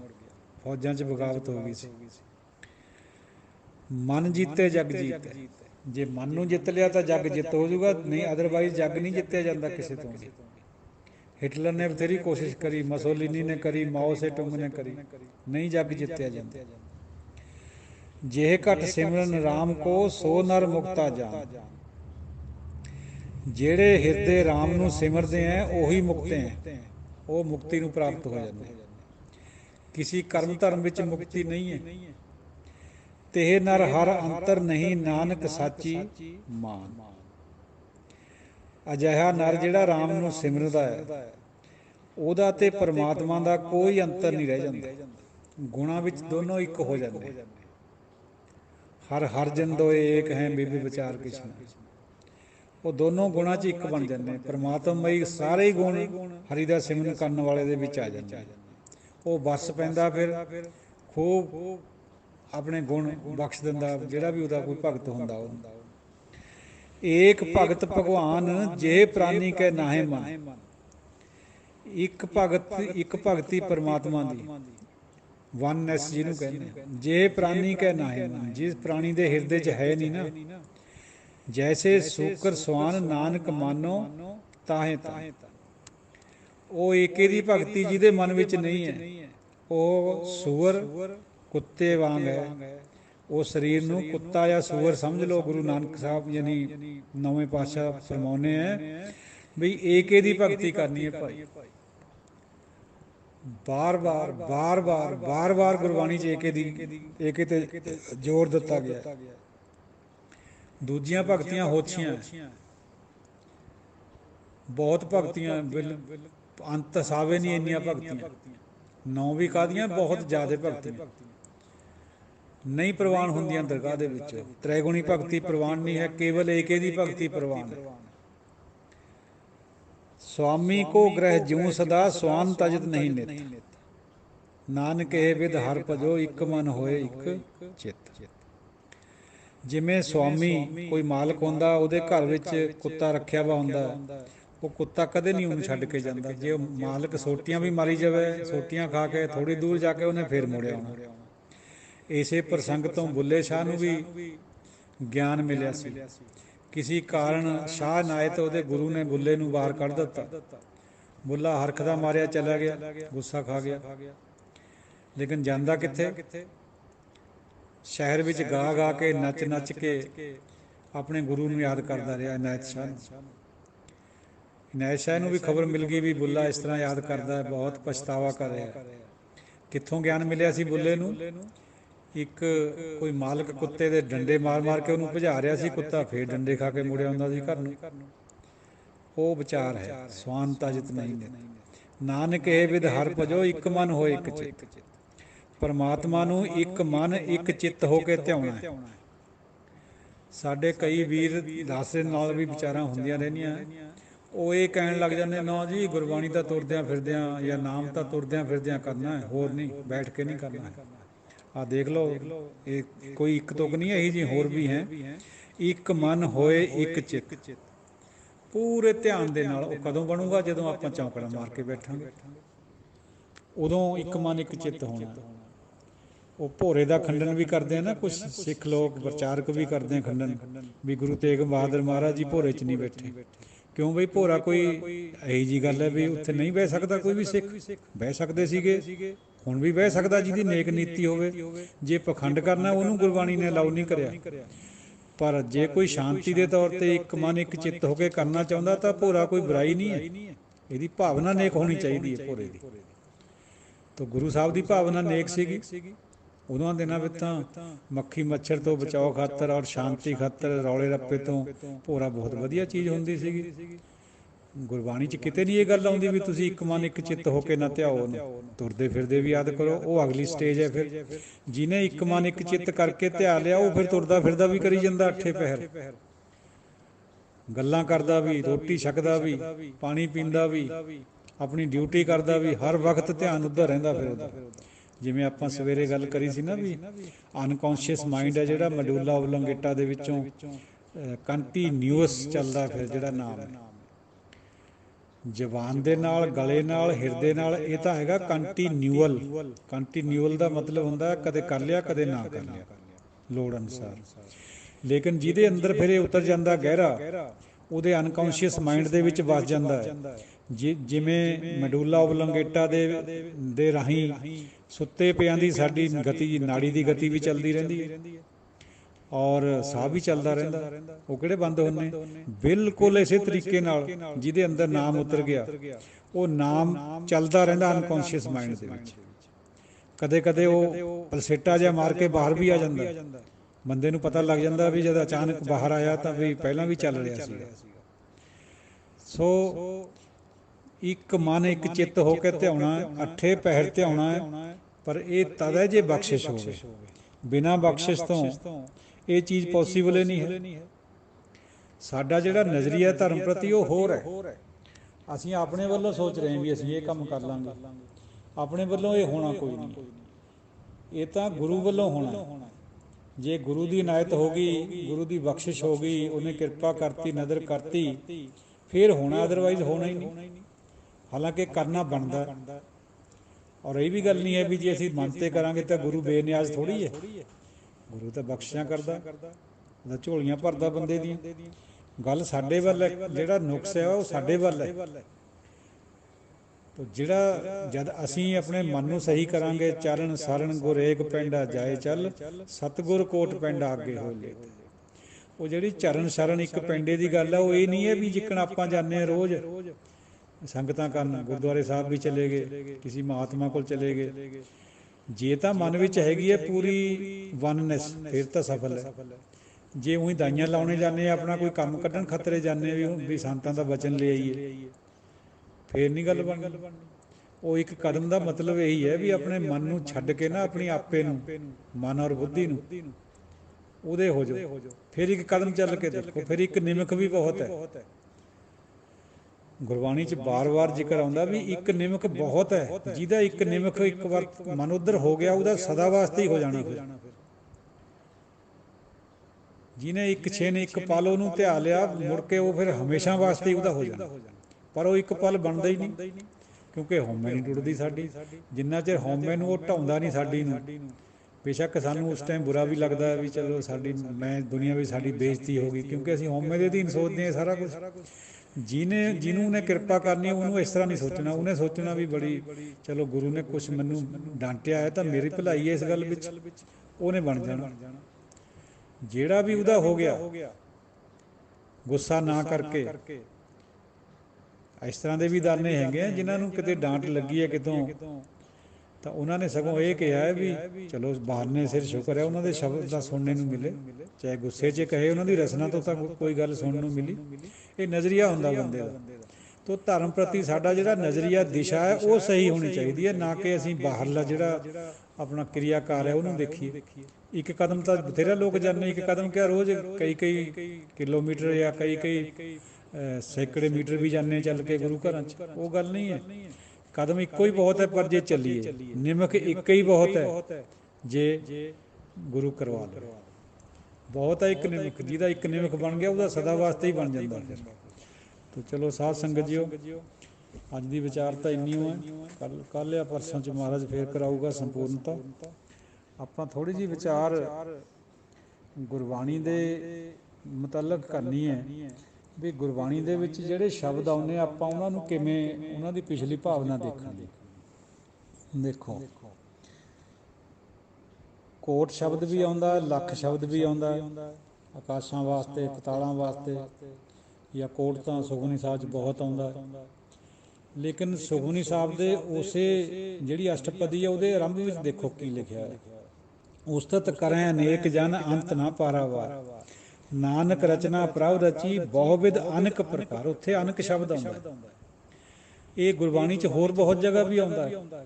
ਜਿਹੜਾ ਕੋਟ ਸ਼ਬਦ ਕਿਤੇ ਕਿਤੇ ਆਉਂਦਾ ਹੈ ਉਸੇ ਨੂੰ ਕਈ ਜਗ੍ਹਾ ਅਨਕ ਸ਼ਬਦ ਕਿਹਾ ਆਉਂਦਾ ਹੈ। ਤੋ ਅਨਕ ਤੋਂ ਮਤਲਬ ਹੈ ਬਹੁਤ ਜ਼ਿਆਦਾ, ਇੱਕ ਤੋਂ ਵੱਧ, ਬੇਤਹਾਸ਼ਾ। ਇਹ ਗਿਣਤੀਵਾਚਕ ਨਹੀਂ ਹੈ। ਅਸੰਖ ਸ਼ਬਦ ਵੀ ਆਉਂਦਾ ਜਪਜੀ ਸਾਹਿਬ 'ਚ, ਅਸੰਖ ਚੋਰ ਹਰਾਮ ਖੋਰ, ਅਸੰਖ ਅਮਰ ਕਰ ਜਾਹੇ ਜੋਰ। ਅਸੰਖ ਤਾਂ ਬਹੁਤ ਬੜੀ ਸੰਖਿਆ ਹੁੰਦੀ ਹੈ। ਹੁਣ ਵੀ 8 ਕਰਬ ਦੀ ਆਬਾਦੀ ਹੈ ਸੰਸਾਰ ਦੀ, ਅਸੰਖ ਤਾਂ ਕਈ ਅਰਬਾਂ ਖਰਬਾਂ ਨੂੰ ਮਿਲਾ ਕੇ ਬਣਦਾ ਹੁੰਦਾ। ਤੋ ਉਹ ਗੱਲ ਨਹੀਂ ਹੈ, ਭਾਵਨਾ ਦੇਖਣੀ ਹੈ ਆਪਾਂ ਨੇ ਗੁਰਬਾਣੀ ਦੇ ਵਿੱਚ, ਉਹ ਗੱਲ ਕਲੀਅਰ ਕਰਨੀ ਹੈ ਅੱਜ ਆਪਾਂ ਵੀ ਉਹਨੂੰ ਕਿਵੇਂ ਦੇਖੀਏ। ਜਿਹੜੀ ਗੱਲ ਆ ਰਹੀ ਹੈ ਨਾ ਵੀ ਗੁਰਬਾਣੀ ਅੱਖਰ ਅੱਖਰ ਸੱਚ ਹੈ, ਉਹਦੀ ਭਾਵਨਾ ਦੇਖੀਏ ਵੀ ਗੱਲ ਇਹ ਬਿਲਕੁਲ ਸਹੀ ਹੈ ਵੀ ਇਹਦੀ ਭਾਵਨਾ ਕਿਆ ਹੈ, ਭਾਵ ਕਿਆ ਹੈ ਇਸ ਚੀਜ਼ ਦਾ। ਦੇਖੋ ਸਾਧ ਸੰਗਤ ਜੀ, ਗੁਰਬਾਣੀ 'ਚ ਜ਼ਿਕਰ ਆਉਂਦਾ ਹੈ ਸਤਜੁਗ ਸਤ, ਤ੍ਰੇਤਾ ਜੱਗੀ, ਦੁਆਪਰ ਪੂਜਾ ਚਾ, ਤਿੰਨੋਂ ਯੁੱਗ ਤਿੰਨੋਂ ਦੇੜੇ, ਕਲ ਕੇਵਲ ਨਾਮ ਆਧਾਰ। ਆਪਾਂ ਅਕਸਰ ਸੁਣਦੇ ਹਾਂ, ਵਿਚਾਰਕਾਂ ਤੋਂ ਪੜ੍ਹਦੇ ਵੀ ਹੈ ਵੀ ਸਤਜੁਗ ਦੇ ਵਿੱਚ ਸੱਚ ਬੋਲਦੇ ਸੀ ਸਭ ਲੋਕ, ਉਹਦੇ ਨਾਲ ਗਤੀ ਹੋ ਜਾਂਦੀ ਸੀ। ਤ੍ਰੇਤੇ ਦੇ ਵਿੱਚ ਜੱਗ ਕਰਨੇ ਨਾਲ ਹੋ ਜਾਂਦੀ ਸੀ। ਦੁਆਪਰ ਵਿੱਚ ਪੂਜਾ ਅਰਚਨਾ ਚੱਲ ਪਈ, ਫਿਰ ਉਹਦੇ ਨਾਲ ਗਤੀ ਹੁੰਦੀ ਰਹੀ ਹੈ। ਕਲ ਕੇਵਲ ਨਾਮ ਆਧਾਰ, ਕਲਯੁਗ ਦੇ ਵਿੱਚ ਨਾਮ ਨਾਲ ਹੋਣੀ। ਕਲਯੁਗ ਮੈਂ ਕੀਰਤਨ ਪ੍ਰਧਾਨਾ ਵੀ ਆਉਂਦਾ। ਪਰ ਇਹਨਾਂ ਦਾ ਮਤਲਬ ਕਿਆ ਹੈ? ਦੇਖੋ ਇਹ ਹਿੰਦੂ ਮਾਈਥੋਲੋਜੀ ਵਿੱਚ ਸ਼ਬਦ ਅਕਸਰ ਆਉਂਦੇ ਆ, ਉੱਥੋਂ ਲਏ ਗੁਰੂ ਸਾਹਿਬ ਨੇ, ਲੇਕਿਨ ਵਿਚਾਰ ਆਪਣਾ ਦਿੱਤਾ ਨਾਲ। ਬੁੱਝੋ ਇਸ ਗੱਲ ਨੂੰ। ਨਾਨਕ ਜੁਗ ਜੁਗ ਨਾਮ ਵਡਿਆਈ ਹੋਈ, ਨਾਮ ਦੇ ਮੰਮੇ ਨੂੰ ਸਿਹਾਰੀ ਹੈ। ਮਤਲਬ ਇਹ ਹੈ ਵੀ ਜੁਗ ਜੁਗ, ਹਰ ਇੱਕ ਯੁੱਗ ਦੇ ਵਿੱਚ ਨਾਮ ਦੇ ਨਾਲ ਵਡਿਆਈ ਹੋਈ ਹੈ। ਕੱਟ ਗਈ ਨਾ ਗੱਲ ਪਹਿਲੀ ਵੀ ਸਤਜੁਗ ਸਤ, ਤ੍ਰੇਤਾ ਜੱਗੀ, ਜੱਗ ਕਰਨੇ ਨਾਲ, ਪੂਜਾ ਅਰਚਾ ਕਰਨੇ ਨਾਲ। ਹੋਰ ਚਲੋ ਅੱਗੇ, ਯੁੱਗ ਚਾਰੇ ਨਾਮ ਵਡਿਆਈ ਹੋਈ। ਚਾਰਾਂ ਯੁੱਗਾਂ ਦੇ ਵਿੱਚ ਨਾਮ ਨਾਲ ਵਡਿਆਈ ਹੋਈ ਹੈ। ਕਿਸੇ ਸੱਚ ਬੋਲਣੇ ਨਾਲ, ਸੱਚ ਦਾ ਆਚਰਨ ਕਰਨੇ ਨਾਲ ਨਹੀਂ ਹੋਈ, ਕਿਸੇ ਦੀ ਜੱਗ ਕਰਨੇ ਨਾਲ ਨਹੀਂ ਹੋਈ, ਕਿਸੇ ਦੀ ਪੂਜਾ ਅਰਚਾ ਨਾਲ ਨਹੀਂ ਹੋਈ, ਸਿਰਫ ਨਾਮ ਨਾਲ। ਨਾਮ ਦੀ ਪੂਜਾ, ਨਾਮ ਬਿਨਾ ਹੋਰ ਪੂਜਨਾ ਹੋਵੀ, ਭਰਮ ਭੁੱਲੀ ਲੁਕਾਈ। ਹੋਰ ਅੱਗੇ ਚਲੋ, ਸਭ ਯੁੱਗ ਮੈਂ ਨਾਮ ਉੱਤਮ ਹੋਈ। ਸਾਰੇ ਯੁੱਗਾਂ ਦੇ ਵਿੱਚ ਨਾਮ ਉੱਤਮ ਹੈ, ਨਾਮ ਤੋਂ ਬਿਨਾਂ ਕਿਸੇ ਯੁੱਗ 'ਚ ਵਡਿਆਈ ਨਹੀਂ ਹੋਈ। ਉਹ ਜਿਹੜਾ ਖਿਆਲ ਹੈ ਗੁਰਬਾਣੀ 'ਚ ਆ ਰਿਹਾ ਵੀ ਸਤਜੁਗ ਸਤ, ਤ੍ਰੇਤਾ ਜੱਗੀ, ਉਹ ਹਿੰਦੂ ਧਰਮ 'ਚੋਂ ਲਿਆ ਗਿਆ ਖਿਆਲ ਹੈ। ਉਹ ਦੇ ਕੇ ਗੁਰੂ ਸਾਹਿਬ ਨੇ ਆਪਣਾ ਮਤ ਰੱਖਿਆ ਵੀ ਨਾਮ ਤੋਂ ਬਿਨਾਂ ਤਾਂ ਕਿਸੇ ਯੁੱਗ 'ਚ ਹੋਇਆ ਹੀ ਨਹੀਂ ਕੁਝ ਵੀ, ਵਡਿਆਈ ਹੋ ਹੀ ਨਹੀਂ ਸਕਦੀ। ਜਿਹਨੂੰ ਸਤਜੁਗ ਕਹਿੰਦੇ ਆ, ਸਤਜੁਗ ਵਿੱਚ ਤਾਂ ਦੇਵਤਿਆਂ ਨੇ ਉਹ ਕਰਮ ਵੀ ਕਰੇ, ਕੁਕਰਮ ਕਰੇ ਜਿਹੜੇ ਅੱਜ ਵੀ ਨਹੀਂ ਬੰਦਾ ਕਰ ਸਕਦਾ। ਆਪਣੀ ਔਰਤ, ਆਪਣੀ ਧੀ ਦੇ ਨਾਲ ਬਲਾਤਕਾਰ ਕਰਨਾ ਜਾਂ ਉਹਦੇ ਮਾੜੀ ਨਿਗਾਹ ਰੱਖਣੀ, ਇਹੋ ਜਿਹੇ ਕਰਮ ਜਾਂ ਆਪ ਦੇਵਤਾ ਹੁੰਦੇ ਹੋਏ ਕਿਸੇ ਰਿਸ਼ੀ ਦੇ ਘਰ ਜਾ ਕੇ ਵੜਨਾ ਉਹਦੀ ਔਰਤ ਕੋਲ, ਇਹ ਤਾਂ ਸਤਿਯੁਗ ਦੀਆਂ ਗੱਲਾਂ ਹੈ। ਇਹ ਅੱਜ ਕੱਲ੍ਹ ਵੀ ਨਹੀਂ ਹੁੰਦੀਆਂ ਜਿਹੀਆਂ ਉਦੋਂ ਹੋਈਆਂ। ਨਾ ਹੀ ਗੁਰਬਾਣੀ ਇਹ ਮੰਨਦੀ ਹੈ ਵੀ ਸਤਿਯੁਗ ਵਿੱਚ ਸਭ ਸੱਤ ਵਰਤਦਾ ਸੀਗਾ। ਸਤਿਯੁਗ ਔਰ ਕਲਯੁਗ ਵਿੱਚੇ ਤ੍ਰੇਤਾ ਔਰ ਦੁਆਪਰ। ਗੁਰਬਾਣੀ ਦਾ ਫਰਮਾਨ ਇਹ ਹੈ ਵੀ ਇਹਨਾਂ ਸਾਰੇ ਯੁੱਗਾਂ ਦੇ ਵਿੱਚ ਜਦ ਵੀ ਕਿਸੇ ਦੇ ਮਨ ਵਿੱਚ ਸਹਿਜਤਾ ਸ਼ਾਂਤੀ ਸੀਗੀ, ਕਲੇਸ਼ ਨਹੀਂ ਥਾ, ਉਹ ਸਤਿਯੁਗ ਹੈ। ਚਾਹੇ ਉਹ ਅੱਜ ਵੀ ਹੋਵੇ, ਬੰਦਾ ਕਲਯੁਗ ਕਹਿੰਦੇ ਆ, ਅੱਜ ਵੀ ਉਹ ਸਤਿਯੁਗ ਹੀ ਹੈ। ਸਤਿਯੁਗ ਵਿੱਚ ਰਹਿ ਰਿਹਾ ਜਿਹਦੇ ਅੰਦਰ ਸਹਿਜ ਔਰ ਸ਼ਾਂਤੀ ਹੈ, ਕਲੇਸ਼ ਨਹੀਂ ਹੈ। ਤੇ ਜਿਹਨੂੰ ਇਹ ਸਤਿਯੁਗ ਕਹਿੰਦੇ ਆ, ਜੇ ਉਸ ਟਾਈਮ ਵੀ ਕਿਸੇ ਦੇ ਅੰਦਰ ਕਲੇਸ਼ ਸੀਗਾ, ਕਾਮ ਸੀਗਾ, ਕ੍ਰੋਧ ਸੀਗਾ, ਵਿਕਾਰ ਸੀਗੇ, ਜਿਵੇਂ ਦੇਵਤਿਆਂ ਦੀਆਂ ਕਹਾਣੀਆਂ ਆਪਾਂ ਨੇ ਪੜ੍ਹੀਆਂ ਹੀ ਹੈ, ਤਾਂ ਉਹ ਕਿਵੇਂ ਸਤਿਯੁਗੀ ਹੋ ਸਕਦੇ ਫਿਰ? ਤਾਂ ਇਹ ਏਜ ਦੇ ਨਾਲ ਰਿਲੇਟਡ ਨਹੀਂ ਹੈ, ਇਹ ਮਨ ਦੀ ਦਸ਼ਾ ਦੇ ਨਾਲ ਰਿਲੇਟਡ ਹੈ। ਸਤਿਯੁਗ ਕਲਯੁਗ ਜਿੰਨੇ ਵੀ ਹੈ, ਜਦੋਂ ਮਨ ਵਿੱਚ ਕਲੇਸ਼ ਹੈ, ਵਿਕਾਰ ਹੈ, ਕਾਮ ਕ੍ਰੋਧ ਹੈ, ਉਹ ਕਲਯੁਗ ਹੈ। ਚਾਹੇ ਅੱਜ ਤੋਂ 2 ਲੱਖ 4 ਲੱਖ ਸਾਲ ਪਹਿਲਾਂ ਦਾ ਸਤਿਯੁਗ ਕਹਿੰਦੇ ਜਿਹਨੂੰ, ਉਹ ਵੀ ਸੀਗਾ, ਉਦੋਂ ਵੀ ਉਹ ਕਲਯੁਗੀ ਸੀ। ਤੇ ਅੱਜ ਜਿਹਨੂੰ ਇਹ ਕਲਯੁਗ ਕਿਹਾ ਜਾਂਦਾ, ਜਿਹਦੇ ਮੁਤਾਬਕ ਜਿਹੜਾ ਅੱਜ ਵੀ ਸਤਿਯੁਗੀ ਹੈ, ਯਾਨੀ ਜਿਹਦੇ ਅੰਦਰ ਨਾਮ ਵਸਦਾ ਹੈ, ਸਹਿਜ ਪੈਦਾ ਹੋਇਆ ਹੈ, ਸ਼ਾਂਤੀ ਪੈਦਾ ਹੋਈ ਹੈ, ਉਹ ਅੱਜ ਵੀ ਸਤਿਯੁਗੀ ਹੈ। ਦੇਖੋ ਹੁਣ ਆਪਾਂ ਕਹਿ ਦਿੰਦੇ ਹਾਂ ਨਾ ਵੀ ਗੁਰਬਾਣੀ ਕਹਿੰਦੀ ਹੈ ਵੀ ਇਸ ਤਰ੍ਹਾਂ ਚਾਰੇ ਯੁੱਗਾਂ 'ਚ ਹੁੰਦਾ ਆਇਆ, ਲਿਖਿਆ ਜੋ ਵਿੱਚ ਹੈਗਾ, ਪਰ ਸਾਨੂੰ ਉਹਦੀ ਸਮਝ ਨਹੀਂ ਹੈ ਵੀ ਅਸੀਂ ਉਹਨੂੰ ਉਹਦੇ ਬਿਹਾਈਂਡ ਦਾ ਲਾਈਨ ਚੱਲੀਏ, ਤਾਂ ਕਿ ਗੱਲ ਪਕੜ 'ਚ ਆ ਜਾਏ ਵੀ ਗੁਰਬਾਣੀਕਾਰਾਂ ਨੇ ਇਹ ਗੱਲ ਕਿਉਂ ਲਿਖੀ ਹੈ ਦੂਜੇ ਧਰਮ ਦੀ, ਤੇ ਆਪਣੀ ਫਿਰ ਕਿੱਥੇ ਦਿੱਤੀ, ਕਿਵੇਂ ਦਿੱਤੀ। ਆਹ ਇਹ ਗੱਲ ਸਾਰੀ ਸਮਝਣੇ ਵਾਲੀ, ਫਿਰ ਮਿਥਿਆਸ ਦੀ ਸੋਝੀ ਆਊਗੀ। ਨਹੀਂ ਤਾਂ ਫਿਰ ਆਪਾਂ ਨੂੰ ਭਟਕਣਾ ਹੋਰ ਪੈਦਾ ਹੋਣੀ। ਆਪਾਂ ਕਹੀ ਜਾਂਦੇ ਗੁਰਬਾਣੀ 'ਚ ਆਉਂਦੀ ਹੈ ਇਹ ਗੱਲ, ਤਾਂ ਉਕਣੇ ਮੰਨੀ ਜਾਂਦੇ ਫਿਰ ਆਪਾਂ। ਇਸੇ ਕਰਕੇ ਸਾਧ ਸੰਗਤ ਜੀਓ, ਕਈ ਅਨੇਕ ਅਗਨੀ ਔਰ ਕਈ ਕੋਟ ਪਵਨ ਪਾਣੀ ਬੈਸੰਤਰ। ਕਿਤੇ ਤਾਂ ਇਹ ਕਿਹਾ ਵੀ ਕਈ ਕੋਟ, ਹਜ਼ਾਰਾਂ ਹੀ, ਪੌਣ ਵੀ, ਪਾਣੀ ਵੀ ਤੇ ਅੱਗ ਵੀ। ਕਿਤੇ ਇਹੀ ਸ਼ਬਦ ਅਨੇਕ ਅਗਨੀ ਵਾਸਤੇ ਵੀ ਆਇਆ ਹੋਇਆ ਗੁਰਬਾਣੀ 'ਚ। ਅਨੇਕ ਅਗਨੀਆਂ, ਅਨੇਕ ਸ਼ਬਦ ਕੋਟ ਵਾਸਤੇ ਆ ਰਿਹਾ। ਕੋਟ ਗਿਣਤੀ ਵਾਚਕ ਨਾ ਲਈਏ, ਆਪਾਂ ਸਮਝੀਏ ਵੀ ਇਹ ਅਨੇਕਤਾ ਵਿੱਚ ਵਰਤ ਰਿਹਾ ਹੈ ਜਿਹੜਾ ਕੋਟ ਸ਼ਬਦ। ਸੋ ਇਹਦੀ ਵਿਚਾਰ ਆਪਾਂ ਨੇ ਅੱਜ ਹੋਰ ਖੋਲ੍ਹਣੀ ਹੈ ਤਾਂ ਕਿ ਸਮਝ ਆ ਜਾਏ, ਚੰਗੀ ਤਰ੍ਹਾਂ ਗੱਲ ਬਣ ਜਾਏ। ਹਿੰਦੂ ਧਰਮ ਦੇ ਵਿੱਚ ਇਹ ਖਿਆਲ ਹੈ ਵੀ 4 ਯੁੱਗ ਹੋਏ ਹੈ, ਜਿਹੜੀ ਆਪਾਂ ਪਹਿਲਾਂ ਵਿਚਾਰ ਕਰੇ। ਲੇਕਿਨ ਗੁਰਬਾਣੀ ਦਾ ਫਰਮਾਨ ਇਹ ਹੈ ਵੀ ਕੋਟ ਕਲਪ ਕੇ ਦੁਖ ਵਿਨਾਸ਼ਨ, ਸਾਚ ਦਿਰੜਾਏ ਨਵੇਰਾ। ਇੱਕ ਕਲਪ 4 ਯੁੱਗਾਂ ਦਾ ਹੁੰਦਾ।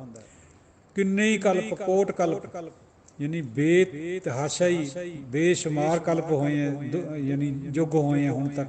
ਤੋਂ 4 ਦੀ ਗੱਲ ਕਿੱਥੇ ਰਹਿ ਗਈ ਫਿਰ? ਗਿਣਤੀ ਮਿਣਤੀ ਦੇ ਵਿੱਚ ਨਾ ਪਰਮਾਤਮਾ ਹੈ ਨਾ ਗੁਰੂ ਹੈ। ਜਿੱਥੇ ਗਿਣਤੀ ਮਿਣਤੀ ਹੈ ਨਾ ਉਹ ਰੂਹਾਨੀਅਤ ਹੈ, ਉਹ ਡੁਐਲਿਟੀ ਹੈ। ਇਹ ਗੱਲ ਨੂੰ ਸਮਝ ਲਓ। ਜਿੱਥੇ ਵੀ ਏਕੇ ਦੀ ਗੱਲ ਹੋਊਗੀ ਉੱਥੇ ਰੂਹਾਨੀਅਤ ਹੋਊਗੀ, ਜਿੱਥੇ ਗਿਣਤੀ ਮਿਣਤੀ ਹੈ ਬਹੁਤੀਆਂ ਉੱਥੇ ਨਹੀਂ ਹੁੰਦੀ। 16 ਕਲਾ ਸੰਪੂਰਨ ਫਲਿਆ, ਅੰਤ ਕਲਾ ਹੋਏ ਠਾਕਰ ਚੜ੍ਹਿਆ। ਅਵਤਾਰਾਂ ਦੇ ਬਾਰੇ 'ਚ ਆਉਂਦਾ ਜ਼ਿਕਰ ਵੀ 12 ਕਲਾ ਸੰਪੂਰਨ ਸੀ, 16 ਕਲਾ ਸੰਪੂਰਨ ਸੀ ਕ੍ਰਿਸ਼ਨ ਜੀ। ਲੇਕਿਨ ਗੁਰਬਾਣੀਕਾਰਾਂ ਨੇ ਅਨੰਤ ਕਲਾ ਹੋਏ ਠਾਕਰ ਚੜ੍ਹਿਆ।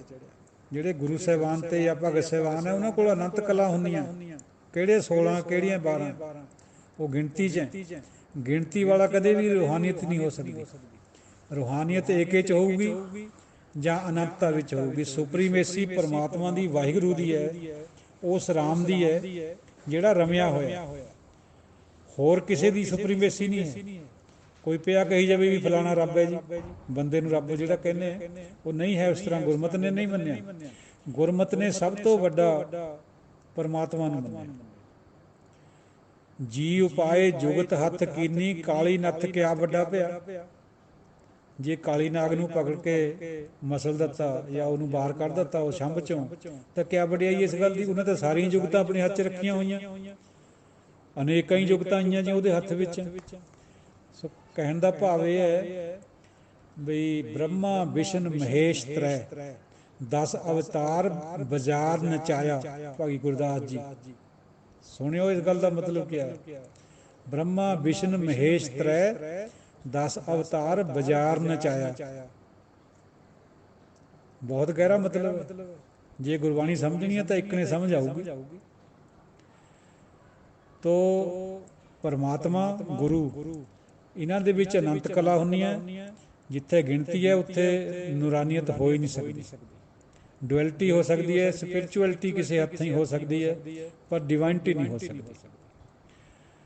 ਤੋ ਸਾਧ ਸੰਗਤ ਜੀਓ, ਆਪਾਂ ਇੱਕ ਇੰਦਰ ਦੀ ਗੱਲ ਕਰਦੇ ਹਾਂ ਬਈ ਇੱਕ ਇੰਦਰ ਹੈ ਸਵਰਗਾਂ ਦਾ ਦੇਵਤਾ। ਕੋਟ ਇੰਦਰ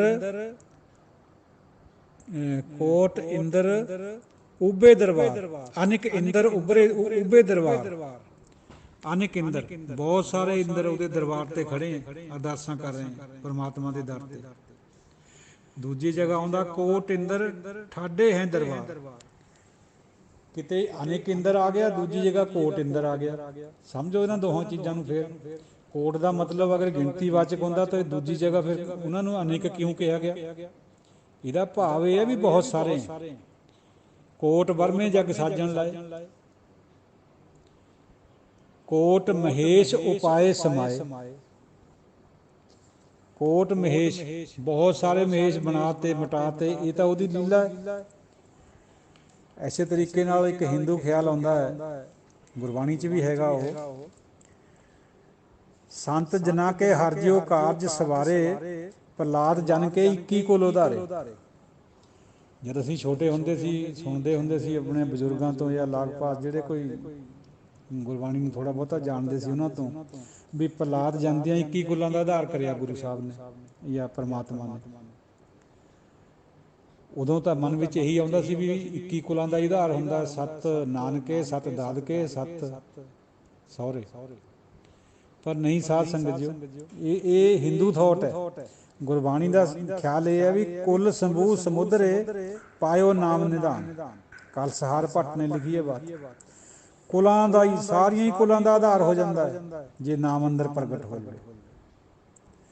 ਨਾਮੇ ਉਧਰੇ ਕੁੱਲ ਸਵਾਏ, ਨਾਮ ਦੇ ਨਾਲ ਸਾਰੀਆਂ ਹੀ ਕੁਲਾਂ ਦਾ ਆਧਾਰ ਹੋ ਜਾਂਦਾ। ਕਿਹੜੀਆਂ 21 ਦੀ ਗੱਲ ਹੈ? 21 ਤਾਂ ਫਿਰ ਉਹੀ ਗਿਣਤੀ ਮਿਣਤੀ 'ਚ ਆ ਗਈਆਂ ਨਾ। ਫਿਰ ਡਿਵੈਂਟੀ ਕਿੱਥੇ ਰਹਿ ਗਈ? ਡਿਵੈਂਟੀ ਤਾਂ ਅਨੰਤ ਹੈ, ਬੇਅੰਤਤਾ ਹੈ, ਸੁਪਰੀਮੇਸੀ ਹੈ ਪਰਮਾਤਮਾ। ਤਾਂ ਚਲੋ ਅੱਗੇ ਚੱਲਦੇ ਹਾਂ। ਸਾਧ ਸੰਗਤ ਜੀਓ, ਬੈਕੁੰਠ ਦਾ ਜ਼ਿਕਰ ਆਉਂਦਾ, ਜਿੱਥੇ ਵਿਸ਼ਨੂੰ ਜੀ ਰਹਿੰਦਾ ਹੈ ਉਹਨੂੰ ਬੈਕੁੰਠ ਕਹਿੰਦੇ ਆ। ਕਈ ਬੈਕੁੰਠ ਨਹੀਂ ਲਵੈ ਲਾਗੇ, ਮੁਕਤੀ ਬਪੜੀ ਵੀ ਗਿਆਨੀ ਤੇ ਅੱਗੇ। ਗਿਆਨੀ ਵਾਸਤੇ ਕੋਈ ਮੁਕਤੀ ਨਹੀਂ, ਕੋਈ ਨਾ ਮੁਕਤੀ ਹੈ ਨਾ ਬੈਕੁੰਠ ਹੈ। ਤਾਂ ਇਹ ਬੈਕੁੰਠ ਜਿਹੇ ਨਾਮ ਉਚਰੈ, ਉੱਥੀ ਬੈਕੁੰਠ ਹੋ ਜਾਂਦਾ ਜਿੱਥੇ ਨਾਮ ਦਾ ਵਾਸਾ ਹੁੰਦਾ। ਜਬ ਲਗ ਮਨ ਬੈਕੁੰਠ ਕੀ ਆਸ, ਤਬ ਲਗ ਹੋਏ ਨਾਹੀ ਚਰਨ ਨਿਵਾਸ। ਤਬ ਲਗ ਨਾਹੀ ਚਰਨ ਨਿਵਾਸ। ਜਿੰਨਾ ਚਿਰ ਬੈਕੁੰਠ ਦੀਆਂ ਆਸਾਂ ਕਰਾਂਗੇ, ਚਰਨਾਂ ਦੇ ਨਾਲ ਪ੍ਰੀਤੀ ਨਹੀਂ ਜੁੜਨੀ। ਕਿਉਂਕਿ ਬੈਕੁੰਠ ਹੋਰ ਚੀਜ਼ ਹੈ। ਜਿਹੜੀ ਰੂਹਾਨੀਅਤ ਦੇ ਨਾਲ ਜੁੜੇ ਹੋਏ ਮਹਾਂਪੁਰਸ਼ ਹੈ, ਉਹਨਾਂ ਦੀ ਕਿਸੇ ਵੀ ਬਾਤ ਨੂੰ ਗੁਰਬਾਣੀ ਨੇ ਬੜਾ ਕਰਿਆ, ਲੇਕਿਨ ਜਿਹੜੇ ਨਹੀਂ ਹੈ ਉਹਨਾਂ ਦੀ ਨਹੀਂ ਕਰਿਆ ਕਿਸੇ ਦੀ ਵੀ। ਹੁਣ ਸਾਡੀ ਸਮਝ ਵੀ ਕਿੱਥੇ ਖੜੀ ਹੈ, ਇਹ ਗੱਲ ਜੁਦੀ ਹੈ। ਜੇ ਸਾਨੂੰ ਸਮਝ ਆ ਜਾਏ ਇਸ ਗੱਲ ਦੀ, ਤਾਂ ਫਿਰ ਸਾਨੂੰ ਗੁਰਬਾਣੀ ਦਾ ਜਿਹੜਾ ਕਨਸੈਪਟ ਹੈ ਉਹ ਕਲੀਅਰ ਹੋ ਸਕਦਾ ਡਿਵੈਂਟੀ ਦਾ। ਤੋ ਸਾਧ ਸੰਗਤ ਜੀਓ, 14 ਰਤਨਾਂ ਦੀ ਗੱਲ ਆਉਂਦੀ ਹੈ। 14 ਰਤਨ ਨਿਕਾਲਿਆਨ ਕੀਤੁਨ ਚਾਨਾਨ, ਗੁਰੂ ਅਮਰਦਾਸ ਜੀ ਦੇ ਬਾਰੇ ਚ ਆਉਂਦਾ, ਸੱਤੇ ਬਲਵੰਡ ਦੀ ਵਾਰ 'ਚ। ਇਹ ਜੇ 14 ਦੀ ਗੱਲ ਹੁੰਦੀ ਹੈ, ਇਹ ਤਾਂ ਫਿਰ ਗਿਣਤੀ ਮਿਣਤੀ ਹੈ। ਹਾਲਾਂਕਿ ਗੁਰਬਾਣੀ ਦੀ ਤੁਕ ਹੈ। ਹੁਣ ਆਪਾਂ ਗੁਰਬਾਣੀ ਦੀ ਹੋਰ ਤੁਕ ਲਈਏ, ਜਿੱਥੋਂ ਫਿਰ ਗੱਲ ਕਲੀਅਰ ਹੋਊਗੀ। ਕਈ ਕੋਟ ਕੀਏ ਰਤਨ ਸਮੁੰਦ, ਇਹ ਜਿਹੜੇ ਸਮੁੰਦਰ 'ਚੋਂ 14 ਰਤਨ ਕੱਢੇ, 14 ਦੀ ਕੋਈ ਗੱਲ ਨਹੀਂ ਪਾਈ ਉਹਨੇ ਤਾਂ। ਕਰੋੜਾਂ ਹੀ ਇਹੋ ਜਿਹੇ, ਲੱਖਾਂ ਹੀ ਬੇਸ਼ਹਾਰਾ ਬੇਤਹਾਸ਼ਾ ਰਤਨ ਸਮੁੰਦਰ 'ਚ ਪੈਦਾ ਕਰੇ ਹੋਏ। ਕੱਟ ਗਈ ਨਾ 14 ਵਾਲੀ ਗੱਲ। ਕਈ ਕੋਟ ਕੀਏ ਚਿਰਜੀਵੇ, ਚਿਰੰਜੀਵੀ ਹੁੰਦਾ ਹੈ ਜਿਹੜਾ ਆਪਣੀ ਉਮਰ ਨੂੰ ਬਹੁਤ ਲੰਬਾ ਕਰ ਲੈਂਦਾ। ਅੱਜ ਤੱਕ ਜਿਉਂਦੇ ਉਹ ਲੱਖਾਂ ਸਾਲ ਦੀ ਉਮਰ ਵੀ ਹੋ ਜਾਂਦੀ ਉਹਨਾਂ ਦੀ। ਉਹ ਕਿਹੜੇ ਹੈ? 7 ਚਿਰੰਜੀਵੀ ਗਿਣੇ ਜਾਂਦੇ ਹਿੰਦੂ ਮਿਥਿਹਾਸ 'ਚ। ਅਸ਼ਵਥਾਮਾ, ਮਾਰਕੰਡਾ, ਪਰਸ਼ੁਰਾਮ, ਹਨੂਮਾਨ, ਵਿਭੀਸ਼ਣ, ਬਲਰਾਜਾ ਔਰ ਅਸਥਾ ਸਫਮ, ਅਮਥਾ ਸਫਮ। ਇਹ 7 ਜਿਹੜੇ ਆ ਚਿਰੰਜੀਵੀ ਗਿਣੇ ਜਾਂਦੇ। ਕਈ ਜਗ੍ਹਾ ਹੋਰ ਵੱਧ ਵੀ ਲਿਖੇ ਹੋਏ ਹੈਗੇ। ਕਾਗਭਸੁੰਡ ਇੱਕ ਹੋਇਆ ਰਿਸ਼ੀ, ਉਹਨੂੰ ਵੀ ਗਿਣਿਆ ਜਾਂਦਾ, ਹੋਰ ਵੀ ਹੈਗੇ। ਤੋ ਗੁਰਬਾਣੀ ਫਰਮਾਉਂਦੀ ਹੈ ਬਈ ਕਈ ਕੋਟ ਕੀਏ ਚਿਰਜੀਵੇ, ਉਹ ਸੱਤ ਦੀ ਗੱਲ ਕਰਦੇ ਆ। ਗੁਰਬਾਣੀ ਕਹਿੰਦੀ ਇਹ ਅੰਤ ਤੇ ਕੋਈ ਨਹੀਂ, ਇੰਨੇ ਚਿਰ ਜੀਵੇ ਉਹਦੀ ਕੁਦਰਤ ਵਿੱਚ। ਫਿਰ ਚਾਰ ਖਾਣੀਆਂ ਦੀ ਔਰ ਚਾਰ ਬਾਣੀਆਂ ਦੀ ਗੱਲ ਆਉਂਦੀ ਹੈ, ਗੁਰਬਾਣੀ 'ਚ ਆਉਂਦੀ ਹੈ ਨਾਲ। ਆਪਾਂ ਕਹਿੰਦੇ ਹਾਂ ਜੀ ਗੁਰਬਾਣੀ ਕਹਿੰਦੀ ਹੈ ਚਾਰ ਖਾਣੀਆਂ, ਨਹੀਂ ਭਾਈ, ਗੁਰਬਾਣੀ ਇਹ ਵੀ ਕਹਿੰਦੀ ਹੈ ਚਾਰੇ ਖਾਣੀ ਚਾਰੇ ਬਾਣੀ, ਪਰ ਨਾਲ ਇਹ ਵੀ ਕਹਿੰਦੀ ਹੈ ਵੀ ਕਈ ਕੋਟ ਖਾਣੀ ਔਰ ਖੰਡ, ਕਿੰਨੇ ਹੀ ਲੱਖਾਂ ਹੀ ਕਰੋੜਾਂ ਹੀ ਖਾਣੀਆਂ। ਕਿਹੜੀਆਂ ਚਾਰ ਖਾਣੀਆਂ ਦੀ ਗੱਲ ਹੋ ਰਹੀ ਹੈ, ਕਿਹੜੀਆਂ ਚਾਰ ਬਾਣੀਆਂ ਦੀ ਗੱਲ ਹੋ ਰਹੀ ਹੈ? ਇਸ ਤਰ੍ਹਾਂ ਦੀ ਗੱਲ ਨਹੀਂ ਹੈ। ਤੋ ਚਲੋ ਹੋਰ ਥੋੜ੍ਹੀ ਜਿਹੀ ਵਿਚਾਰ ਨੂੰ ਆਪਾਂ ਖੋਲ੍ਹਦੇ ਹਾਂ। ਸ਼ੇਸ਼ ਨਾਗ ਦੀ ਗੱਲ ਆਉਂਦੀ ਹੈ ਗੁਰਬਾਣੀ 'ਚ ਵਾਰ-ਵਾਰ। ਸ਼ੇਸ਼ ਨਾਗ ਜਾਪੇ ਦਿਨ ਰਾਤੀ, ਇੱਕ ਤਿਲ ਤਾਂ ਕਾ ਮਰਮ ਨਾ ਪਾਵਣਿਆ। ਸਾਖੀ ਇਹ ਹੈ ਵੀ ਸ਼ੇਖ ਨਾਗ ਦੇ 1000 ਜੀਭ ਹੁੰਦੀ ਹੈ। ਰੋਜ਼ ਸਵੇਰੇ ਉੱਠ ਕੇ ਰੱਬ ਦਾ ਇੱਕ ਨਵਾਂ ਨਾਂ ਰੱਖ ਲੈਂਦਾ, ਉਹਨੂੰ ਧਿਆਈ ਜਾਂਦਾ। ਉਹ ਜਿਵੇਂ ਅੱਜ ਨਰਾਇਣ 1000 ਜੀਭ ਕਰ ਰਹੀ ਹੈ, ਕੱਲ੍ਹ ਨੂੰ ਗੋਪਾਲ ਕਰ ਰਹੀ ਹੈ, ਪਰਸੋਂ ਨੂੰ ਵਾਹਿਗੁਰੂ ਕਰ ਰਹੀ ਹੈ, ਚੌਥੇ ਨੂੰ ਧਰਨੀ ਧਰ ਕਰ ਰਹੀ ਹੈ। ਲੇਕਿਨ ਅੱਜ ਤਾਈਂ ਇੱਕ ਤਿਲ ਪ੍ਰਾਪਤੀ ਨਹੀਂ ਹੋਈ ਉਹਨੂੰ। ਇੱਕ ਸ਼ੇਖ ਦੀ ਕੋਈ ਗੱਲੇ ਨਹੀਂ ਹੈ ਅਸਲ 'ਚ। ਅਨੇਕ ਸ਼ੇਖ ਨਵਤਨ ਨਾਮ ਲੈ, ਕਿੰਨੇ ਹੀ ਸ਼ੇਖ ਹੈ ਇਹ ਜਿਹੇ, ਕੋਈ ਇੱਕ ਸ਼ੇਖ ਦੀ ਗੱਲ ਹੈ। ਸੁਪਰੀਮੇਸੀ ਪਰਮਾਤਮਾ ਦੀ, ਹੋਰ ਕਿਸੇ ਦੀ ਨਹੀਂ। ਫਿਰ ਸਾਧ ਸੰਗਤ ਜੀਓ, ਆਪਾਂ 68 ਤੀਰਥਾਂ ਦੀ ਗੱਲ ਕਰਦੇ ਹਾਂ। ਗੁਰਬਾਣੀ 'ਚ ਵੀ ਆਉਂਦਾ, 68 ਦਾ ਸ਼ਬਦ ਬਹੁਤ ਆਉਂਦਾ, ਲੇਕਿਨ ਗੁਰਬਾਣੀ ਫਰਮਾਉਂਦੀ ਹੈ ਕੋਟ ਤੀਰਥ ਜਾ ਕੇ ਚਰਨ ਮਝਾਰ। ਉਹਦੇ ਚਰਨਾਂ ਵਿੱਚ ਤਾਂ ਕਰੋੜਾਂ ਹੀ ਤੀਰਥ ਹੈ, ਕਿਹਦੇ 68 ਤੀਰਥ ਹੈ? ਦੇਖੋ ਮਿਥਿਹਾਸ ਨਾਲ ਦੀ ਨਾਲ ਦਿੱਤਾ ਹੋਇਆ ਹੈ। ਜੇ ਫਿਰ ਵੀ ਅਸੀਂ ਹੁਣ ਇੰਨੀ ਵਿਚਾਰ ਤੋਂ ਬਾਅਦ ਵੀ ਨਾ ਸਮਝੀਏ ਤਾਂ ਫਿਰ ਸਾਡੀ ਖਾਮ ਖਿਆਲੀ ਹੈ। ਇੱਕ ਪਰਲੋ ਦੀ ਗੱਲ ਗਿਣੀ ਜਾਂਦੀ ਹੈ। ਮੁਸਲਮਾਨ ਧਰਮ ਦੇ ਵਿੱਚ ਵੀ ਪਰਲੋ ਆਊਗੀ, ਸਾਨੂੰ ਮੁਹੰਮਦ ਜਾਂ ਕੋਈ ਫਰਿਸ਼ਤਾ ਖੜੇ ਕਰੂਗਾ ਕਬਰਾਂ ਦੇ ਵਿੱਚੋਂ। ਉਹ ਖਿਆਲ ਗੁਰਬਾਣੀ 'ਚ ਵੀ ਰੱਖਿਆ ਹੋਇਆ, ਲੇਕਿਨ ਉਹ ਸਿੱਖ ਧਰਮ ਵਿੱਚ ਹੈ ਨਹੀਂ। ਸਿਰਫ ਜਰਿਆ ਹੈ ਉਹਨਾਂ ਦੇ ਖਿਆਲ ਨੂੰ, ਕਿਉਂਕਿ ਬਾਬਾ ਫਰੀਦ ਜੀ ਮੁਸਲਮਾਨ ਸੀਗੇ। ਗੋਰਾਂ ਸੇ ਨਿਮਾਣੀਆਂ ਬੈਸਣ ਰੂਹਾਂ ਮਦ, ਵੀ ਗੋਰਾਂ ਦੇ ਵਿੱਚ ਇਹ ਰੂਹਾਂ ਰਹਿਣੀਆਂ। ਸਿੱਖ ਥੋਟ ਐਸਾ ਨਹੀਂ ਹੈ। ਉਹ ਤਾਂ ਜਿੱਦਣ ਇੱਥੋਂ ਚਲਾਨਾ ਕਰ ਗਿਆ ਪ੍ਰਾਣੀ, ਆਤਮਾ ਹੋਰ ਜੂਨ ਵਿੱਚ ਜਾ ਪੈਂਦੀ ਹੈ ਧਰਮਰਾਜ ਦੇ ਪੇਸ਼ ਹੋ ਕੇ। ਤੋ ਕੋਟ ਪਰਲੋ ਦਾ ਜ਼ਿਕਰ ਵੀ ਗੁਰਬਾਣੀ 'ਚ ਆ ਰਿਹਾ। ਕਿਹੜੀ ਪਰਲੋ ਦੀ ਗੱਲ ਕਰੋਗੇ? ਸਾਧ ਸੰਗਤ ਜੀਓ, ਜ਼ਰੂਰ ਆਪਣਾ ਨਜ਼ਰੀਆ ਇਸ ਤਰੀਕੇ ਨਾਲ ਬਣਾਓ। ਜਿੰਨਾ ਚਿਰ ਨਹੀਂ ਪਤਾ ਜੁਦੀ ਗੱਲ ਹੈ, ਫਿਰ ਅਸੀਂ ਮਾਫੀ ਦੇ ਕਾਬਲ ਹੁੰਦੇ ਕਿ ਸਾਨੂੰ ਪਤਾ ਨਹੀਂ ਸੀ। ਜਦੋਂ ਪਤਾ ਲੱਗ ਗਿਆ ਫਿਰ ਨਹੀਂ ਉਸ ਤਰ੍ਹਾਂ ਦੀ ਹਿਮਾਕਤ ਕਰਨੀ। ਦੇਖੋ ਚਾਰ ਵੇਦਾਂ ਦੀ ਗੱਲ ਗੁਰਬਾਣੀ 'ਚ ਵੀ ਆਉਂਦੀ ਹੈ, ਪਰ ਗੁਰਬਾਣੀ 'ਚ ਇਹ ਵੀ ਲਿਖਿਆ ਲੱਖ ਲੱਖ ਬਰਮੇ ਵੇਦ ਪੜ੍ਹ, ਇੱਕ ਅੱਖਰ ਭੇਦ ਨਾ ਜਾਤਾ। ਲੱਖਾਂ ਹੀ ਵੇਦ ਪੜ੍ਹ ਕੇ ਵੀ ਇੱਕ ਅੱਖਰ ਨਹੀਂ ਸਿੱਖਿਆ ਵਰਮੇ ਨੇ, ਨਾਲੇ ਲਿਖੇ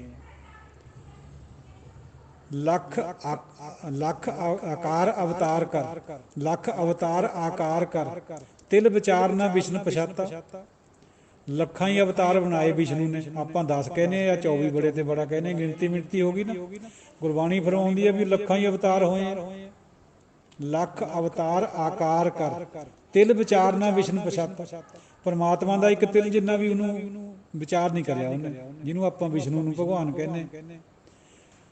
ਗੁਰਬਾਣੀ ਨੂੰ ਸਮਝਣ ਖਾਤਰ ਬਹੁਤ ਵਿਸ਼ਾਲ ਹਿਰਦਾ ਪਲੱਸ ਗੁਰੂ ਦੀ ਮਿਹਰ ਜ਼ਰੂਰੀ ਹੈ, ਨਹੀਂ ਸਮਝ ਨਹੀਂ ਆ ਸਕਦੀ।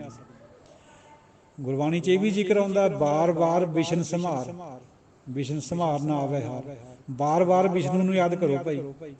ਹੁਣ ਜਿਹੜੇ ਤਾਂ ਸਾਡੀ ਤ੍ਰੈਗੁਣੀ ਬੁੱਧੀ ਉਹ ਤਾਂ ਕਹੂਗੀ ਵਿਸ਼ਨੂੰ ਅਵਤਾਰਾਂ ਵਾਲਾ, ਲੇਕਿਨ ਗੁਰਬਾਣੀ ਸਾਰਿਆਂ ਨੂੰ ਉਹ ਮੰਨਦੀ ਹੈ ਵੀ ਪਰਮਾਤਮਾ ਨੂੰ ਕੁਛ ਵੀ ਕਿਹਾ ਜਾ ਸਕਦਾ, ਉਹਨੂੰ ਵਿਸ਼ਨੂੰ ਵੀ ਕਿਹਾ ਜਾ ਸਕਦਾ। ਔਰ ਕਿਹਾ ਗਿਆ ਗੁਰਬਾਣੀ 'ਚ ਪਰਮਾਤਮਾ ਨੂੰ ਸ਼ਿਵਾ ਵੀ ਕਿਹਾ ਗਿਆ। ਦੇ ਸ਼ਿਵਾ ਬਰ ਮੋਹੇ ਹੈ 10ਵੇਂ ਪਾਤਸ਼ਾਹ ਦਾ ਜ਼ਿਕਰ ਕਰਿਆ ਹੋਇਆ। ਪਰਮਾਤਮਾ ਨੂੰ ਕੁਛ ਵੀ ਕਿਹਾ ਜਾ ਸਕਦਾ, ਪਰ ਇਹ ਗੱਲ ਨੂੰ ਯਾਦ ਰੱਖਿਓ ਵੀ ਜਿਹੜੀ ਉਹਦੀ ਕ੍ਰੀਏਸ਼ਨ ਹੈ ਬਣਾਈ ਹੋਈ ਹੈ, it can not be the God.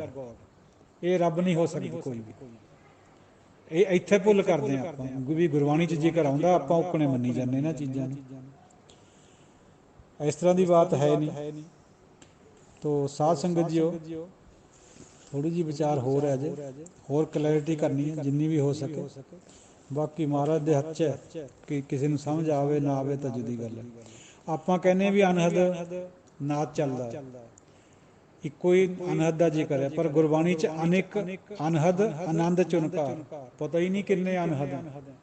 ਵੈਸੇ ਤਾਂ ਹਰ ਫਿਰਕੇ ਦਾ ਇੱਕ ਆਪਣਾ ਅਨਹਦ ਬਣਾਇਆ ਵਾ, ਜਿਵੇਂ ਜੋਗੀ ਤੇ ਧੂਰਾ ਪੀ ਕੇ ਅਨਹਦ ਮਹਿਸੂਸ ਕਰਦਾ ਅੰਦਰ ਚੱਲਦਾ ਵੀ ਉਹ ਮੇਰੇ ਸਹਿਜ ਧੁਨ ਚੱਲਦੀ। ਪਰ ਗੁਰਬਾਣੀ ਫਰਮਾਉਂਦੀ ਹੈ ਵੀ ਕੋਈ ਅੰਤ ਹੀ ਨਹੀਂ, ਇੰਨੇ ਅਨਹਦ ਹੈ। ਔਰ ਇੱਕ ਧਰਤੀ ਔਰ ਇੱਕ ਕਾਮਧੇਨ ਦਾ ਜ਼ਿਕਰ ਆਉਂਦਾ, ਆਪਾਂ ਕਰਦੇ ਹਾਂ। ਅਨੇਕ ਬਸੋਧਾ ਅਨੇਕ ਕਾਮਧੇਨ, ਕਿੰਨੀਆਂ ਹੀ ਕਾਮਧੇਨ ਗਾਇਆ ਭਾਈ, ਕੋਈ ਅੰਤ ਨਹੀਂ ਹੈ। ਆਪਾਂ ਕਹਿੰਦੇ ਇੱਕ ਕਾਮਧੇਨ ਨੂੰ ਪੂਜ ਲਓ, ਸਾਰੇ ਦੁੱਖ ਕੱਟੇ ਜਾਣਗੇ, ਸਭ ਕੁਝ ਘਰ 'ਚ ਆ ਜਾਊਗਾ। ਇੱਕਣੇ ਪਾਰਜਾਤ ਦੀ ਗੱਲ ਹੈ। ਪਾਰਜਾਤ ਦਰਖਤ ਹੈ ਜਿਹੜਾ, ਉਹਨੂੰ ਕਹਿੰਦੇ ਆ ਵੀ ਉਹਦੇ ਨਾਲ ਉਹਦੀ ਛਾਂ 'ਚ ਬੈਠ ਕੇ ਸਾਰੇ ਸੰਕਟ ਹੱਲ ਹੋ ਜਾਂਦੇ, ਸਾਰੀ ਦੁਨੀਆ ਦੀਆਂ ਚੀਜ਼ਾਂ ਪ੍ਰਾਪਤ ਹੋ ਜਾਂਦੀਆਂ। ਪਰ ਗੁਰਬਾਣੀ ਕਿਆ ਫਰਮਾਉਂਦੀ ਹੈ? ਪਾਰਜਾਤ ਇਹ ਹਰ ਕੋ ਨਾਮ, ਕਾਮਧੇਨ ਹਰ ਹਰ ਗੁਣ ਗਾਮ। ਉਹ ਭਾਈ ਰੱਬ ਦਾ ਨਾਂ ਹੀ ਪਾਰਜਾਤ ਹੈ, ਰੱਬ ਦਾ ਨਾਂ ਹੀ ਕਾਮਧੇਨ ਹੈ। ਦੇਖੋ ਕਿੰਨਾ ਦਿੱਤੀ ਹੋਈ ਤਾਂ ਹੁਣ ਗੱਲ ਪਾਰਜਾਤ ਦੀ ਵੀ ਤਾਂ ਗੁਰਬਾਣੀ 'ਚ ਆਉਂਦੀ ਹੈ, ਕਾਮਧੇਨ ਦੀ ਵੀ ਆਉਂਦੀ ਹੈ। ਪਰ ਨਜ਼ਰੀਆ ਕਿਆ ਹੈ ਗੁਰਬਾਣੀ ਦਾ? ਵੀ ਰੱਬ ਦਾ ਨਾਂ ਹੀ ਪਾਰਜਾਤ ਹੈ, ਰੱਬ ਦਾ ਨਾਂ ਹੀ ਕਾਮਧੇਨ ਹੈ। ਪੰਜ ਇੱਕ ਜਿਹੜੇ ਪਾਰਜਾਤ ਬਿਰਸੇ ਉਹ ਤਾਂ ਦਾਸਰੇ ਨੂੰ ਵੀ ਪਤਾ ਨਾ, ਪਰ ਗੁਰਬਾਣੀ ਨੇ ਤਾਂ ਅੰਤੇ ਨਹੀਂ ਵੀ ਇੰਨੇ ਕਹੇ ਤੇ। ਹਰੀ ਚੰਦਾਨਾ, ਸੰਤਨਾ, ਕਲਪਤਰ, ਪਾਰਜਾਤ ਆਦਿ, ਇਹ ਉਸੇ ਦਰਖਤ ਦੇ ਨਾਂ ਹੈ। ਇੰਨੇ ਕਿਸਮ ਦੇ ਪਾਰਜਾਤ ਹੁੰਦੇ, ਕੋਈ ਅੰਤ ਉਹਦੀ ਦੁਨੀਆ ਵਿੱਚ ਕੋਈ ਅੰਤ ਨਹੀਂ। ਉਹ ਗਿਣਤੀਆਂ ਮਿਣਤੀਆਂ 'ਚ ਹੈ ਹੀ ਨਹੀਂ, ਗਣਤੀ ਗਣੀ ਨਹੀਂ ਕੋਈ ਛੁੱਟੈ, ਕਾਚੀ ਗਾਗਰ ਸਰ ਪਰ ਫੁੱਟੈ। तो चलो फिर साध संगत जीओ, 1 ਲੱਖ पूत 1.25 ਲੱਖ नाती, ते रावण कर दिया ना बाती। ਇਹ ਸਾਨੂੰ ਖਿਆਲ ਮਿਲਿਆ ਹੋਇਆ ਸਾਡੀ ਜਿਹੜੀ ਪ੍ਰਾਚੀਨ ਸਭਿਅਤਾ ਉਹਦੇ 'ਚ। ਚੰਦ ਸੂਰਜ ਜਾਂ ਕੇ ਤਪਤ ਰਸੋਈ, ਬੈਸੰਤਰ ਜਾਂ ਕੇ ਕੱਪੜੇ ਧੋਈ। ਅੱਗ ਉਹਦੇ ਕੱਪੜੇ ਧੋਂਦੀ ਸੀ ਰਾਵਣ ਦੇ। ਇਸ ਗੱਲ ਦਾ ਮਤਲਬ ਸਮਝੋ ਗੁਰਬਾਣੀਕਾਰਾਂ ਨੇ ਕਾਹਤੇ ਲਿਖੀ ਹੈ। ਰਾਵਣ ਐਡਾ ਸ਼ਕਤੀਸ਼ਾਲੀ ਸੀ, ਸੋਨੇ ਦੀ ਲੰਕਾ, ਫੌਜਾਂ ਕੋਲ, ਲੇਕਿਨ ਹੰਕਾਰ ਦੇ ਵਸ, ਮੂਰਖਤਾ ਦੇ ਵਸ ਮਾਰਿਆ ਗਿਆ। ਕਿੱਥੇ ਅੱਜ ਉਹਦਾ ਨਾਮ ਵੀ ਨਹੀਂ ਹੈ ਕੋਈ, ਨਾ ਦੀਆ ਨਾ ਬਾਤੀ, ਉਹਦੇ ਘਰ 'ਚ ਕੁਝ ਵੀ ਨਹੀਂ ਹੈ। ਫਰਮਾਨ ਇਹ ਹੈ ਗੁਰਬਾਣੀ ਦਾ ਵੀ ਕਿੰਨਾ ਮਰਜ਼ੀ ਕੋਈ ਬੜਾ ਹੋਵੇ, ਜਿਹੜਾ ਹਉਮੈ ਕਰੂਗਾ ਉਹਨੇ ਮਿਟਣਾ ਹੀ ਮਿਟਣਾ। ਗੱਲ ਤਾਂ ਇਹ ਹੈ ਕਹੀ ਹੋਈ ਸਾਰੀ। ਇੱਕ ਮਾਇਆ ਦੀ ਗੱਲ ਆਪਾਂ ਕਰਦੇ ਹਾਂ। ਗੁਰਬਾਣੀ ਫਰਮਾਉਂਦੀ ਹੈ ਅਨੇਕ ਮਾਇਆ ਜਾਂ ਕੀ ਲਖੀ ਨਾ ਜਾਏ। ਕਿੰਨੀਆਂ ਹੀ ਮਾਇਆ ਹੈ, ਕੋਈ ਅੰਤ ਹੈ। ਪੁੱਤ ਧੀ ਵੀ ਮਾਇਆ, ਪੈਸਾ ਧੇਲਾ ਤਾਂ ਮਾਇਆ ਹੈ ਹੀ ਹੈ, ਚੰਦ ਸੂਰਜ ਵੀ ਮਾਇਆ, ਮਾਇਆ ਨਾਮ ਗਰਭ ਜੋਨ ਕਾ, ਜਿਹੜਾ ਵੀ ਗਰਭ 'ਚ ਆ ਗਿਆ ਉਹ ਸਭ ਮਾਇਆ ਹੀ ਹੈ। ਦਰਖਤ ਵੀ ਮਾਇਆ, ਧਰਤੀਆਂ ਵੀ ਮਾਇਆ, ਚੰਦ ਸੂਰਜ ਔਰ ਜਿੰਨੇ ਸਿਆਰੇ ਸਿਤਾਰੇ ਸਭ ਮਾਇਆ, ਸੂਰਜ ਵੀ ਮਾਇਆ। ਬਹੁਤ ਕੁਛ ਹੈ ਗੁਰਬਾਣੀ ਦੇ ਵਿੱਚ ਸਮਝਣ ਵਾਲਾ, ਜੇ ਮਹਾਰਾਜ ਕਿਰਪਾ ਕਰ ਦੇਵੇ ਤਾਂ। ਤੋ ਸਾਧ ਸੰਗਤ ਜੀਓ, ਅਨੇਕ ਕੁਮੇਰ ਦਾ ਜ਼ਿਕਰ ਵੀ ਆਉਂਦਾ। ਕੁਮੇਰ ਇੱਕ ਦੇਵਤਾ ਮੰਨਿਆ ਜਾਂਦਾ, ਇਹਦਾ ਜਿਹੜੀ ਮਾਇਆ ਹੁੰਦੀ ਹੈ ਦੌਲਤ। ਉਰੇ ਤਾਂ ਅਨੇਕ ਕੁਬੇਰਾਂ ਦੀ ਗੱਲ ਹੋ ਰਹੀ ਹੈ। ਅਨੇਕ ਮੁੱਖ ਬੇਨਾਂ ਦੀ ਗੱਲ ਹੋ ਰਹੀ ਹੈ। ਮੁੱਖ ਬੇਨ ਕ੍ਰਿਸ਼ਨ ਜੀ ਨੂੰ ਕਿਹਾ ਜਾਂਦਾ, ਜਿਹਦੇ ਮੁੱਖ ਦੇ ਵਿੱਚ ਬੀਨਾ ਉਹ ਬੰਸਰੀ ਵਜਾਉਂਦੇ ਸੀ ਨਾ। ਤੋ ਗੁਰਬਾਣੀ ਫਰਮਾਉਂਦੀ ਹੈ ਅਨੇਕ ਪਾਰਜਾਤ ਅਨੇਕ ਮੁੱਖ ਬੇਨ, ਪਤਾ ਹੀ ਨਹੀਂ ਕਿੰਨੇ ਕ੍ਰਿਸ਼ਨ ਜੀ ਹੋਏ। ਅਨੇਕ ਵਸਦਾ ਅਨੇਕ ਕਾਮਤੇਨ, ਅਨੇਕ ਮਹੇਸ਼ ਬੈਸ ਧਿਆਨ ਧਰੈ, ਪਤਾ ਹੀ ਨਹੀਂ ਕਿੰਨੇ ਮਹੇਸ਼ ਹੈ। ਕੋਟ ਮਹੇਸ਼, ਕਿਤੇ ਕੋਟ ਦਾ ਜ਼ਿਕਰ ਆ ਗਿਆ, ਕਿਤੇ ਅਨੇਕ ਦਾ ਆ ਗਿਆ। ਦੇਖੋ ਇਹ ਅਨੇਕ ਔਰ ਕੋਟ ਸ਼ਬਦ ਲਗਭਗ ਮਿਲਦੇ ਜੁਲਦੇ हैं। मतलब ये है भी गिनती तो मतलब नहीं है, बहुतात तो मतलब है, ਬੇਸ਼ੁਮਾਰਤਾ ਤੋਂ ਮਤਲਬ। ਅਨੇਕ ਪਵਨ ਪਾਵਕ ਅਰ ਨੀਰ, ਕਿਤੇ ਕੋਟ ਪਵਨ ਆਇਆ, ਇੱਥੇ ਅਨੇਕ ਪਵਨ ਆ ਗਿਆ, ਹੈ ਗੁਰਬਾਣੀ ਦੇ ਸ਼ਬਦ ਨੇ।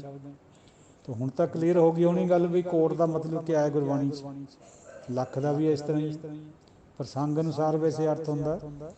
ਤੋ ਅਨੇਕਤਾ ਜਿਹੜੀ ਹੈ ਉਹ ਸੁਖਮਨੀ ਸਾਹਿਬ ਦਾ ਜਿੱਥੇ ਕੋਟ ਸ਼ਬਦ ਆ ਰਹੇ ਬਾਰ-ਬਾਰ ਅਸ਼ਟਪਦੀ 'ਚ, ਉਹਦਾ ਜਿਹੜਾ ਸ਼ਲੋਕ ਹੈ ਉਸੇ ਵਿੱਚ ਪਹਿਲਾਂ ਆਪਾਂ ਨੇ ਵਿਚਾਰ ਕਰ ਲਈ, ਉਸੇ ਵਿੱਚ ਹੀ ਅਨੇਕ ਆਉਂਦਾ ਸ਼ਬਦ, ਅਨੇਕ ਔਰ ਅਨੇਕ। ਉੱਥੋਂ ਗੱਲ ਕਲੀਅਰ ਹੋ ਜਾਣੀ ਚਾਹੀਦੀ ਹੈ।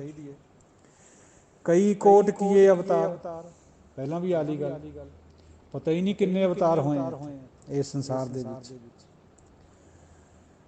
ਤੋ ਸਾਧ ਸੰਗਤ ਜੀਓ, ਆਪਦੇ ਚਰਨਾਂ ਦੀ ਦਾਸ ਭਾਵੇਂ ਇਹ ਗੱਲਾਂ ਕੋਈ ਸੁਣਨੇ ਨੂੰ ਕੁਛ ਅਟਪਟੀਆਂ ਵੀ ਲੱਗਦੀਆਂ ਹੋਵੇ, ਕਿਉਂਕਿ ਸਾਡੀ ਬੁੱਧੀ ਦੇ ਉੱਤੇ ਲੇਪ ਚੜਿਆ ਹੋਇਆ ਅਸਲ 'ਚ, ਜੋ ਸੁਣਨ ਨੂੰ ਮਿਲਿਆ ਹੋਇਆ ਨਾ ਪਹਿਲਾਂ ਤੋਂ, ਔਰ ਹੁਣ ਵੀ ਸੁਣ ਰਹੇ ਹਾਂ ਪ੍ਰਚਾਰਕਾਂ ਤੋਂ, ਉਹ ਤੋਂ ਅਸੀਂ ਬਾਹਰ ਨਹੀਂ ਜਾਂਦੇ ਜਾ ਸਕਦੇ। ਜੇ ਮਹਾਰਾਜ ਆਪ ਡੁਬਕੀ ਲਵਾ ਦੇਵੇ ਗੁਰਬਾਣੀ 'ਚ, ਫਿਰ ਆਪਣੇ ਆਪ ਤੋਂ ਉਤਰ ਜੇਗੀ। ਇਹ ਜਿਹੜੀ ਜੰਗਾਲ ਲੱਗਿਆ ਨਾ ਮਨ ਨੂੰ, ਇਹ ਸਾਰਾ ਉਤਰ ਜੂਗਾ। ਫਿਰ ਅਨੇਕ ਧਰਮ ਅਨੇਕ ਕੁਮੇਰ, ਦੇਖੋ ਧਰਮ ਰਾਜੇ ਅਨੇਕਾਂ ਹੀ, ਆਪਾਂ ਇੱਕ ਧਰਮ ਰਾਜਾ ਕਹਿੰਦੇ ਹਾਂ, ਕਿਉਂਕਿ ਗੁਰਬਾਣੀ 'ਚ ਇੱਕ ਦਾ ਵੀ ਜ਼ਿਕਰ ਕਈ ਜਗ੍ਹਾ ਹੁੰਦਾ। ਬਈ ਹਜ਼ਾਰਾਂ ਹੀ ਧਰਮ ਰਾਜੇ ਹੈ ਭਾਈ, ਹਜ਼ਾਰਾਂ ਹੀ ਕਮੇਰ ਹੈ। ਅਨੇਕ ਸੇਖ ਨਵਤ ਨਾਮ ਲੈ, ਇਹ ਵੀ ਪਹਿਲਾਂ ਵਾਲੀ ਗੱਲ। ਅਨੇਕ ਮਾਇਆ ਜਾਂ ਕੀ ਲਖੀ ਨਾ ਜਾਏ, ਅਨੇਕ ਕਲਾ ਖੇਲੇ ਹਰ ਰਾਏ। ਪਤਾ ਹੀ ਨਹੀਂ ਕਿੰਨੀਆਂ ਮਾਇਆ ਉਹਦੀਆਂ ਬਣਾਈਆਂ ਹੋਈਆਂ। ਤੋ ਚਲੋ ਆਪਾਂ ਹੁਣ ਸਮਾਪਤੀ ਵੱਲ ਨੂੰ ਵਧੀਏ। ਇਹ ਜਾਣਦੇ ਹੋਏ ਵੀ ਜਿਹੜੀ ਸਰਬੱਗਤਾ ਹੈ ਔਰ ਸਰਬ ਉੱਚਤਾ ਹੈ, ਸੁਪਰੀਮੇਸੀ ਹੈ, ਉਹ ਪਰਮਾਤਮਾ ਦੀ ਮੰਨੀ ਹੈ ਗੁਰਬਾਣੀ ਨੇ, ਹੋਰ ਨੂੰ ਨਹੀਂ ਮੰਨਿਆ। ਜਿਹੜੇ ਦੂਜੀ ਤਰ੍ਹਾਂ ਮੰਨਦੇ ਆ ਡੁਅਲਿਟੀ ਨੂੰ, ਮੰਨਦੇ ਰਹਿਣ, ਉਹਨਾਂ ਨੂੰ ਮੁਬਾਰਕ ਹੈ। ਸਾਡਾ ਉਹਨਾਂ ਨਾਲ ਕੋਈ ਮਤਭੇਦ ਨਹੀਂ ਹੈ। ਆਪਾਂ ਆਪਣੇ ਗੁਰੂ ਸਾਹਿਬਾਨਾਂ ਦੀ ਔਰ ਭਗਤ ਸਾਹਿਬਾਨਾਂ ਦੀ ਜਿਹੜੇ ਗੁਰਬਾਣੀ ਦੇ ਵਿੱਚ ਬਿਰਾਜਮਾਨ ਹੈ, ਉਹਨਾਂ ਦੀ ਗੱਲ ਕਰੀਏ ਵੀ ਗੁਰਬਾਣੀ ਦੇ ਵਿੱਚ ਇਹ ਦੋਹੇ ਚੀਜ਼ਾਂ ਕਿਉਂ ਆ ਰਹੀਆਂ। ਮਿਥਿਆਸ ਦਾ ਜ਼ਿਕਰ ਵੀ ਆ ਰਿਹਾ ਤੇ ਨਾਲ ਆਪਣੀ ਗੱਲ ਵੀ ਕਹੀ ਹੋਈ ਹੈ। ਜਿਵੇਂ ਇੱਕ ਦਿਨ ਪਹਿਲਾਂ ਵੀ ਗੱਲ ਕਰੀ ਸੀਗੀ ਵੀ ਸੂਰਜ ਦਾ ਰਥਵਾਰਤੀ ਅਰਨ ਲੰਗੜਾ ਹੈ, ਉਹਦੇ 5 ਘੋੜੇ ਉਹਨੂੰ ਖਿੱਚ ਰਹੇ ਸੂਰਜ ਦੇ ਰਥ ਨੂੰ, ਫਿਰ ਵੀ ਉਹ ਲੰਗੜਾ ਹੈ। ਪਹਿਲਾਂ ਆਲੀ ਵਿਚਾਰ, ਹੁਣ ਆਪਾਂ ਅੱਜ ਦੁਬਾਰਾ ਨਾ ਕਰੀਏ ਉਹਨੂੰ। ਤੋ ਇਸ ਤਰ੍ਹਾਂ ਦਾ ਜਿਹੜਾ ਇਹ ਮਿਥਿਆਸ ਹੈ ਬਈ ਰਿਸ਼ੀ ਜਿਹੜਾ ਗੌਤਮ ਸੀਗਾ, ਉਹਦੀ ਨਾਰ ਦਾ ਇੰਦਰ ਦੇ ਘਰ, ਇੰਦਰ ਦਾ ਉਹਦੇ ਘਰ ਚਲੇ ਜਾਣਾ ਔਰ ਫਿਰ ਚੰਦਰਮਾ ਦਾ ਬਾਂਗ ਦੇਣਾ ਔਰ ਚੰਦਰਮਾ ਦੇ ਕੱਪੜਾ ਮਾਰਨਾ, ਉਹ ਫਿਰ ਦਾਗ ਲੱਗ ਜਾਣਾ ਉਹਨੂੰ। ਇਹਦਾ ਇਹ ਮਿਥਿਆਸ ਹੈ, ਇਹਦਾ ਜ਼ਿਕਰ ਵੀ ਆਉਂਦਾ ਗੁਰਬਾਣੀ 'ਚ। ਸਮਝਾਉਣ ਖਾਤਰ ਹੈ ਵੀ ਜਿਹੜਾ ਕਰਮ ਹੈ ਉਹ ਮਿਟਦਾ ਨਹੀਂ ਭਾਈ, ਕਰਮ ਭੋਗਣਾ ਪੈਂਦਾ ਹੈ। ਇਹ ਤਕਰੀਬਨ 98% ਸੱਚ ਗੱਲ ਹੈ ਗੁਰਬਾਣੀ ਮੁਤਾਬਕ, ਜੋ ਦਾਸ ਨੂੰ ਪੜ੍ਹਨ ਤੋਂ ਆਭਾਸ ਹੋਇਆ, ਵਿਚਾਰਨ ਤੋਂ, ਬੁੱਝਣ ਤੋਂ। 1-2% ਗੁਰੂ ਸਾਹਿਬ ਨੇ ਬਾਤ ਆਪਣੇ ਇਹ ਵੀ ਕਹੀ ਹੈ ਵੀ ਜੇ ਗੁਰੂ ਦੇ ਸ਼ਬਦ ਨਾਲ ਜੁੜ ਜਾਈਏ ਤਾਂ ਸਾਡੇ ਕਰੋੜਾਂ ਹੀ ਪਾਪ ਵੀ ਕੱਟੇ ਜਾਂਦੇ। ਹਾਲਾਂਕਿ ਕਰਮ ਕੱਟਦਾ ਨਹੀਂ, ਨਾਰਮਲੀ ਕਰਮ ਭੋਗਣਾ ਪੈਂਦਾ। ਕਿਰਤ ਕਰਮ ਕੇ ਵਿਛੜੇ ਕਰ ਕਿਰਪਾ ਮੇਲੋ ਰਾਮ, ਪਿਆ ਕਿਰਤ ਕਮਾਉਣਾ ਪੈਂਦਾ। ਪਰ ਜੇ ਉਹਦੀ ਕਿਰਪਾ ਹੋ ਜਾਏ, ਗੁਰ ਕੋ ਸ਼ਬਦ ਘੱਟ ਹੈ ਕੋਟ ਕਰਮ, ਰਾਮਾਨੰਦ ਜੀ ਦਾ ਬਚਨ ਹੈ। ਕਰੋੜਾਂ ਹੀ ਪਾਪਾਂ ਨੂੰ ਵੀ ਕੱਟ ਸਕਦਾ ਜਿਹੜਾ ਸਤਿਗੁਰੂ ਹੈ, ਉਹਦੇ ਕੋਲ ਪਾਵਰ ਹੈ, ਸ਼ਬਦ ਵਿੱਚ ਪਾਵਰ ਹੈ। ਤੋ ਮਿਥਿਆਸ ਦਾ ਬਹੁਤ ਭਾਰੀ ਜ਼ਿਕਰ ਹੈ। ਜਿਵੇਂ ਪਹਿਲਾਂ ਕਈ ਵਾਰ ਵਿਚਾਰ ਲਿਆ, ਹੁਣ ਇਹ ਕਿਉਂਕਿ ਬਾਹਰ ਜਾਣੀ ਹੈ, ਸਾਊਂਡ ਕਲਾਊਡ 'ਤੇ ਵੀ ਹੈ। ਜਿਨ੍ਹਾਂ ਨੇ ਨਹੀਂ ਸੁਣੀਆਂ ਹੋਈਆਂ ਉਹ ਬਾਤਾਂ, ਆਪਾਂ ਤਾਂ ਗਰੁੱਪ 'ਚ ਸੁਣਦੇ ਰਹਿੰਦੇ, ਹੋਰ 1-2 ਬਾਤਾਂ ਕਹਿ ਦਿੰਦਾ, ਵਿਚਾਰ ਲੈਣਾ ਆਪ ਜੀ ਨਾਲ। ਦੇਖੋ ਜ਼ਿਕਰ ਆਉਂਦਾ ਗੁਰਬਾਣੀ 'ਚ, ਮਾਰੂ ਰਾਗ 'ਚ, ਬਈ ਹੁਕਮੇ ਧਰਤੀ ਧੌਲ ਸਿਰ ਭਾਰਮ, ਹੁਕਮੇ ਪੌਣ ਪਾਣੀ ਗਨਾਰਮ। ਹੁਕਮ ਦੇ ਵਿੱਚ ਹੀ ਪੌਣ ਪਾਣੀ ਆਕਾਸ਼ ਹੈ, ਹੁਕਮ ਦੇ ਵਿੱਚ ਹੀ ਧਰਤੀ ਬਲਦ ਦੇ ਸਿੰਘਾਂ ਪਰ ਖੜੀ ਹੈ। ਹੁਕਮੇ ਧਰਤੀ ਧੌਲ ਸਿਰ ਭਾਰਮ ਹੈ ਤਾਂ ਇਹ ਗੁਰਬਾਣੀ ਦੀ ਤੁਕ ਹੈ, ਪਰ ਇਹ ਮਿਥਿਆਸ ਹੈ। ਗੁਰੂ ਸਾਹਿਬ ਨੇ ਤਾਂ, ਗੁਰੂ ਨਾਨਕ ਪਾਤਸ਼ਾਹ ਨੇ ਤਾਂ ਪਹਿਲਾਂ ਹੀ ਜਪਜੀ ਸਾਹਿਬ 'ਚ ਖੰਡਨ ਕਰਿਆ ਇਸ ਖਿਆਲ ਦਾ। ਜੇ ਕੋ ਬੁੱਝੈ ਹੋਵੇ ਸਚਿਆਰ, ਧਵਲੇ ਉੱਪਰ ਕੀਤਾ ਭਾਰ। ਉਹ ਭਾਈ ਸਚਿਆਰੇ ਬਣੋ, ਗੱਲ ਨੂੰ ਬੁੱਝੋ ਵੀ ਇੱਕ ਬਲਦ ਧਰਤੀ ਦਾ ਭਾਰ ਕਿਵੇਂ ਚੱਕ ਲੂਗਾ। ਧਰਤੀ ਹੋਰ ਪਰ ਹੈ, ਹੋਰ ਧਰਤੀਆਂ ਤਾਂ ਹੋਰ ਬਹੁਤ ਹੈ, ਲੱਖਾਂ ਹੀ ਕਰੋੜਾਂ ਹੀ ਹੈ, ਖੰਡ ਬ੍ਰਹਿਮੰਡ ਹੈ, ਤਾਂ ਸਭ ਦੇ ਹੇਠਾਂ ਹੀ ਫਿਰ ਬਲਦ ਖੜਾ ਹੋਣਾ ਔਰ ਬਲਦ ਅੱਗੇ ਕੱਛੂ ਗੁੰਮੇ ਪਰ ਖੜਾ ਹੋਣਾ। ਇਹ ਮਿਥਿਆਸ ਹੈ। ਤੋ ਗੁਰਬਾਣੀ ਦੇ ਵਿੱਚ ਮਿਥਿਆਸ ਬਹੁਤ ਦਿੱਤਾ ਹੋਇਆ ਹੈ, ਭਰਿਆ ਪਿਆ ਲਗਭਗ, ਪਰ ਉਹ ਸਮਝਾਉਣ ਖਾਤਰ ਹੈ, ਦ੍ਰਿਸ਼ਟਾਂਤ ਦੇ ਰੂਪ 'ਚ, ਨਾ ਕਿ ਉਹ ਮੰਨਣ ਖਾਤਰ। ਗੁਰੂ ਸਾਹਿਬ ਨੇ ਆਪਣਾ ਖਿਆਲ, ਭਗਤਾਂ ਨੇ ਵੀ ਆਪਣਾ ਖਿਆਲ ਮਗਰ ਦਿੱਤਾ ਹੈ ਮਿਥਿਆਸ ਦੇ ਨਾਲ, ਤਾਂ ਕਿ ਜਿਹੜੀ ਲੋਕਾਂ ਦੇ ਵਿੱਚ ਮਿਥਿਆਸ ਘਰ ਕਰੀ ਬੈਠਾ ਹੈ ਉਹਦੀ ਗੱਲ ਕਹਿ ਕੇ ਉਹਨਾਂ ਨੂੰ ਅਸਲੀ ਗੱਲ ਸਮਝਾਈ ਹੈ। ਨਹੀਂ ਤਾਂ ਕੋਈ ਸੁਣਨੇ ਨੂੰ ਤਿਆਰ ਨਾ ਹੋਵੇ। ਫਿਰ ਕਮ ਸੇ ਕਮ ਸਿੱਖ ਵੀ ਅਜੇ ਤਿਆਰ ਨਹੀਂ ਪੂਰੇ ਸੁਣਨੇ ਨੂੰ ਇਹਨਾਂ ਗੱਲਾਂ ਨੂੰ। ਤੇ ਜੇ ਸਮਝ ਆ ਜੇ ਵੀ ਗੁਰੂ ਸਾਹਿਬ ਦਾ ਮਤ ਤਾਂ ਹੋਰ ਹੈ, ਮਿਥਿਆਸ ਹੋਰ ਚੀਜ਼ ਹੈ। ਪੂਰਨੇ ਪਾਏ ਹੋਏ ਹੈ ਸਮਝਾਉਣ ਖਾਤਰ। ਮੁਹਾਵਰੇ ਵੀ ਹੈ ਗੁਰਬਾਣੀ 'ਚ। ਪਾਏ ਕੁਹਾੜਾ ਮਾਰਿਆ ਗਾਫਲ ਆਪਣੇ ਹਾਥ, ਦੀਨ ਗਵਾਇਆ ਦੁਨੀ ਸਿਓ ਦੁਨੀ ਨਾ ਚਾਲੀ ਸਾਥ। ਆਪਣੇ ਪੈਰ 'ਤੇ ਕੁਹਾੜਾ ਮਾਰ ਲਿਆ ਗਾਫਲ ਨੇ, ਇਹ ਮੁਹਾਵਰਾ ਹੈ। ਕੁਹਾੜਾ ਕੋਈ ਚੱਕ ਕੇ ਲੋਹੇ ਵਾਲਾ ਥੋੜ੍ਹਾ ਆਪਣੇ ਪੈਰਾਂ 'ਤੇ ਮਾਰਿਆ। ਅਸੀਂ ਨਾਮ ਨੂੰ ਸਿਮਰਿਆ ਨਹੀਂ ਹੈ, ਇਸ ਕਰਕੇ ਅਸੀਂ ਕੁਹਾੜਾ ਮਾਰ ਲਿਆ, ਆਪਣੀ ਜ਼ਿੰਦਗੀ ਖਰਾਬ ਕਰ ਲਈ। ਆ ਮਤਲਬ ਇਹੋ ਜਿਹਾ ਬਹੁਤ ਕੁਛ ਹੈ ਗੁਰਬਾਣੀ 'ਚ, ਦ੍ਰਿਸ਼ਟਾਂਤ, ਮੁਹਾਵਰੇ, ਅਤ ਕਥਨੀ ਅਲੰਕਾਰ। ਇੱਕ ਜਗ੍ਹਾ ਦਸ਼ਮੇਸ਼ ਜੀ ਨੇ ਚੰਡੀ ਦੀ ਵਾਰ 'ਚ ਅਤ ਕਥਨੀ ਅਲੰਕਾਰ ਵਰਤਿਆ ਹੈ, ਵੀ ਦੁਰਗਾ ਨੇ ਖਿੱਚ ਕੇ, ਬਰਿਆਮੀ ਨੇ ਐਸੀ ਖਿੱਚ ਕੇ ਸ੍ਰੀ ਸਾਹਿਬ ਚਲਾਈ। ਪਹਿਲਾਂ ਤਾਂ ਦੈਂਤ ਵੱਢਿਆ, ਦੈਂਤ ਦੇ ਹੇਠਾਂ ਕਾਠੀ ਸੀਗੀ, ਉਹ ਕਾਠੀ ਵੱਢੀ। ਫਿਰ ਘੋੜੇ ਦੀ ਕਾਠੀ ਸੀ, ਘੋੜਾ ਵੱਢਿਆ। ਘੋੜੇ ਤੋਂ ਹੇਠਾਂ ਫਿਰ ਧਰਤੀ ਵੱਢੀ ਸਾਰੀ। ਉਹ ਧਰਤੀ ਤੋਂ ਹੇਠਾਂ ਫਿਰ ਬਲਦ, ਜਿਹੜਾ ਧਰਤੀ ਚੱਕੀ ਖੜਾ ਕਿਹਾ ਜਾਂਦਾ ਮਿਥਿਆ 'ਚ, ਫਿਰ ਉਹ ਵੱਢਿਆ। ਫਿਰ ਕੱਛੂ ਕੁੰਮਾ ਵੱਢਿਆ, ਫਿਰ ਵੀ ਅੱਗੇ ਨਿਕਲ ਗਈ। ਇਹ ਅਤਕਥਨੀ ਅਲੰਕਾਰ ਹੈ। ਇਹ ਅਤਕਥਨੀ ਅਲੰਕਾਰ ਵੀ ਹੈ। ਔਰ ਐਸਾ ਵੀ ਹੈ ਗੁਰਬਾਣੀ ਦੇ ਵਿੱਚ ਵੀ ਅਨਵੈ ਵੀ ਆਉਂਦੀ ਹੈ, ਜਿਵੇਂ ਬਾਕੀ ਪੋਇਟਰੀ 'ਚ ਆਉਂਦੀ ਹੈ ਨਾ। ਅਨਵੈ ਦਾ ਮਤਲਬ ਹੁੰਦਾ ਹੈ ਕਵੀ ਨੂੰ ਇਹ ਹੱਕ ਹੁੰਦਾ, ਚਾਹੇ ਰੱਬੀ ਸ਼ਾਇਰ ਹੋਵੇ ਚਾਹੇ ਦੂਜੇ ਹੋਵੇ, ਉਹ ਆਪਣੀ ਕਵਿਤਾ ਦੇ ਸ਼ਬਦ ਇੱਧਰ ਉੱਧਰ ਰੱਖ ਸਕਦੇ। ਜਿਵੇਂ ਗੁਰਬਾਣੀ 'ਚ ਜ਼ਿਕਰ ਆਉਂਦਾ ਬਾਬਾ ਰਵਿਦਾਸ ਜੀ ਦਾ, ਰਾਖੋਂ ਕੰਧ ਉਸਾਰੋਂ ਨੀਵਾਂ, 3.5 ਹਾਥ ਤੇਰੀ ਸੀਵਾਂ। ਅੱਖਰੀ ਅਰਥ ਕਹਿੰਦਾ ਵੀ ਮੈਂ ਕੰਧ ਰੱਖਾਂ ਤੇ ਨਿਉ ਨੂੰ ਉਸਾਰਾਂ। ਬੰਦੇ ਤੂੰ ਇਸ ਤਰ੍ਹਾਂ ਕਰਦਾ, ਤੇਰੀ ਸੀਮਾ ਤਾਂ ਹੈਗੀ 3.5 ਹੱਥ ਦੀ, ਤੂੰ ਕੰਧ ਰੱਖ ਰਿਹਾ ਤੇ ਨਿਉ ਉਸਾਰ ਰਿਹਾ। ਹੁਣ ਇਹ ਗੱਲ ਕੋਈ ਸਹੀ ਹੈ? ਇਹ ਅਨਵੈ ਕਰਕੇ ਆ ਰਿਹਾ, ਕਿਉਂਕਿ ਸੀਮਾ ਔਰ ਨੀਵਾਂ ਨੂੰ ਜੋੜਨਾ ਸੀਗਾ ਉਹਨਾਂ ਨੂੰ। ਮਤਲਬ ਇਹ ਹੈ, ਇਹ ਅਨਵੈ ਕਹਿੰਦੇ ਇਹਨੂੰ। ਉਹ ਸੀਮਾ ਸ਼ਬਦ ਹੈ ਜਿਹੜਾ, ਰਾਖੋਂ ਕੰਧ ਉਸਾਰੋਂ ਨੀਵਾਂ, ਮਤਲਬ ਇਹ ਹੈ ਵੀ ਮੈਂ ਨਿਊ ਰੱਖਾਂ ਤੇ ਕੰਧ ਉਸਾਰਾਂ। ਗੱਲ ਤਾਂ ਇਹ ਹੈ, ਪਰ ਉਹ ਅਨਵੈ ਕਰਕੇ ਸੀਮਾ ਔਰ ਨੀਵਾਂ ਨੂੰ ਜੋੜਨੇ ਖਾਤਰ 3.5 ਹੱਥ ਤੇਰੀ ਸੀਮਾ ਔਰ ਨੀਵਾਂ, ਉਹ ਜੋੜਨ ਕਰਕੇ ਇਸ ਤਰ੍ਹਾਂ ਕਰਿਆ ਹੋਇਆ। ਇਹ ਪੋਇਟਰੀ 'ਚ ਬਹੁਤ ਹੁੰਦਾ, ਹੋਰ ਵੀ ਜਗ੍ਹਾ ਹੈਗਾ ਗੁਰਬਾਣੀ 'ਚ, ਪਰ ਹੁਣ ਇੰਨਾ ਸਮਾਂ ਨਹੀਂ ਆਪਣੇ ਕੋਲ। ਕਈ ਜਗ੍ਹਾ ਹੈ ਅਨਵੈ, ਜੇ ਕਿਤੇ ਜ਼ਰੂਰਤ ਪਈ, ਜੇ ਕਿਸੇ ਨੂੰ ਜ਼ਰੂਰਤ ਹੋਈ ਤਾਂ ਦਾਸਰਾ ਜ਼ਰੂਰ ਕਰ ਦੂਗਾ ਉਹਨੂੰ ਵੀ। ਹੁਣ ਦਿਓ ਆਗਿਆ, 51 40 41 ਹੋ ਗਏ, ਅੱਜ ਤੱਕ ਕਾਫੀ ਲੰਬਾ ਹੋ ਗਿਆ, ਪਰ ਚਲੋ ਇਹ ਜ਼ਰੂਰੀ ਸੀ ਕਰਨਾ। ਬਾਕੀ ਗੁਰੂ ਮਹਾਰਾਜ ਜਾਣੇ, ਬੰਦੇ ਦੀ ਬੁੱਧੀ ਤੁੱਛ ਹੈ। ਤੁੱਛ ਬੁੱਧੀ ਕਿੰਨਾ ਕੁ ਕੁਛ ਸਹੀ ਕਹਿ ਸਕਦੀ ਹੈ, ਇਹ ਉਹੀ ਜਾਣਦਾ। ਜੇ ਉਹਨੇ ਥੋੜ੍ਹਾ ਬਹੁਤਾ ਦੱਸਿਆ ਤਾਂ ਸਿਹਰਾ ਉਸੇ ਦਾ। ਬੁੱਧੀ ਆਪਣੀ ਹੈ। ਬੁੱਧੀ ਵੀ ਵੈਸੇ ਤਾਂ ਉਹਨੇ ਦਿੱਤੀ ਹੋਈ ਹੈ, ਪਰ ਬੁੱਧੀ ਗਲਤ ਕੰਮ ਕਰ ਸਕਦੀ ਹੈ, ਕਰਦੀ ਹੈ ਬਲਕਿ ਬੁੱਧੀ, ਕਿਉਂਕਿ ਤ੍ਰੈਗੁਣਾ 'ਚ ਹੁੰਦੀ ਹੈ। ਉਹ ਬਖਸ਼ਿਸ਼ ਕਰ ਦੇਵੇ ਤਾਂ ਸਭ ਠੀਕ ਹੋ ਜਾਂਦਾ। ਤਾਂ ਕਿੰਨਾ ਕੁ ਸਹੀ ਹੈ ਨਹੀਂ ਸਹੀ ਹੈ, ਸੰਗਤ ਜੀ ਆਪ ਜਾਣੇ, ਤੁਸੀਂ ਵੀ ਰੱਬ ਦਾ ਰੂਪ ਹੈ। ਬਾਕੀ ਮਹਾਰਾਜ ਜਾਣੇ। ਜਿੰਨੀ ਕੁ ਸਮਝ ਆਈ ਆਪ ਜੀ ਨਾਲ ਸਾਂਝੀ ਕਰੀਏ। ਜੇ ਕੋਈ ਅਪਸ਼ਬਦ ਹੈ ਦਾਸ ਨੂੰ ਜ਼ਰੂਰ ਪੁਆਇੰਟ ਆਊਟ ਕਰ ਦਿਓ, ਦਾਸਰਾ ਮਾਫੀ ਵੀ ਮੰਗ ਲੂਗਾ ਹੱਥ ਜੋੜ ਕੇ, ਚਰਨ ਪਕੜ ਕੇ ਸੰਗਤ ਦੇ ਜ਼ਰੂਰ ਪੁਆਇੰਟ ਆਊਟ ਕਰਿਓ। ਜੇ ਕੋਈ ਗੱਲ ਨਹੀਂ ਸਮਝ ਲੱਗਦੀ ਫੋਨ ਵੀ ਕਰ ਸਕਦੇ ਹਾਂ, ਬਾਹਰਲੀ ਸੰਗਤ ਦੀ ਵੀ ਗੱਲ ਹੈ, ਕੋਈ ਜ਼ਰੂਰੀ ਨਹੀਂ ਵੀ ਇਸੇ ਗਰੁੱਪ ਦੀ ਹੈ ਗੁਰਬਾਣੀ ਵਿਚਾਰ ਦਿਓ, ਬਾਹਰ ਵੀ ਜਾਣੀ ਹੈ ਗੱਲ। ਕੋਈ ਵੀ ਫੋਨ ਕਰਕੇ ਦਾਸਰੇ ਨਾਲ ਗੱਲ ਕਰ ਸਕਦਾ। ਕੋਈ ਅਪਸ਼ਬਦ ਦੀ ਦੁਬਾਰਾ ਤੋਂ ਫੇਰ ਖਿਮਾ ਮੰਗਦਾ ਹੋਇਆ ਦਾਸਰਾ। ਵਾਹਿਗੁਰੂ ਜੀ ਕਾ ਖਾਲਸਾ, ਵਾਹਿਗੁਰੂ ਜੀ ਕੀ ਫਤਿਹ।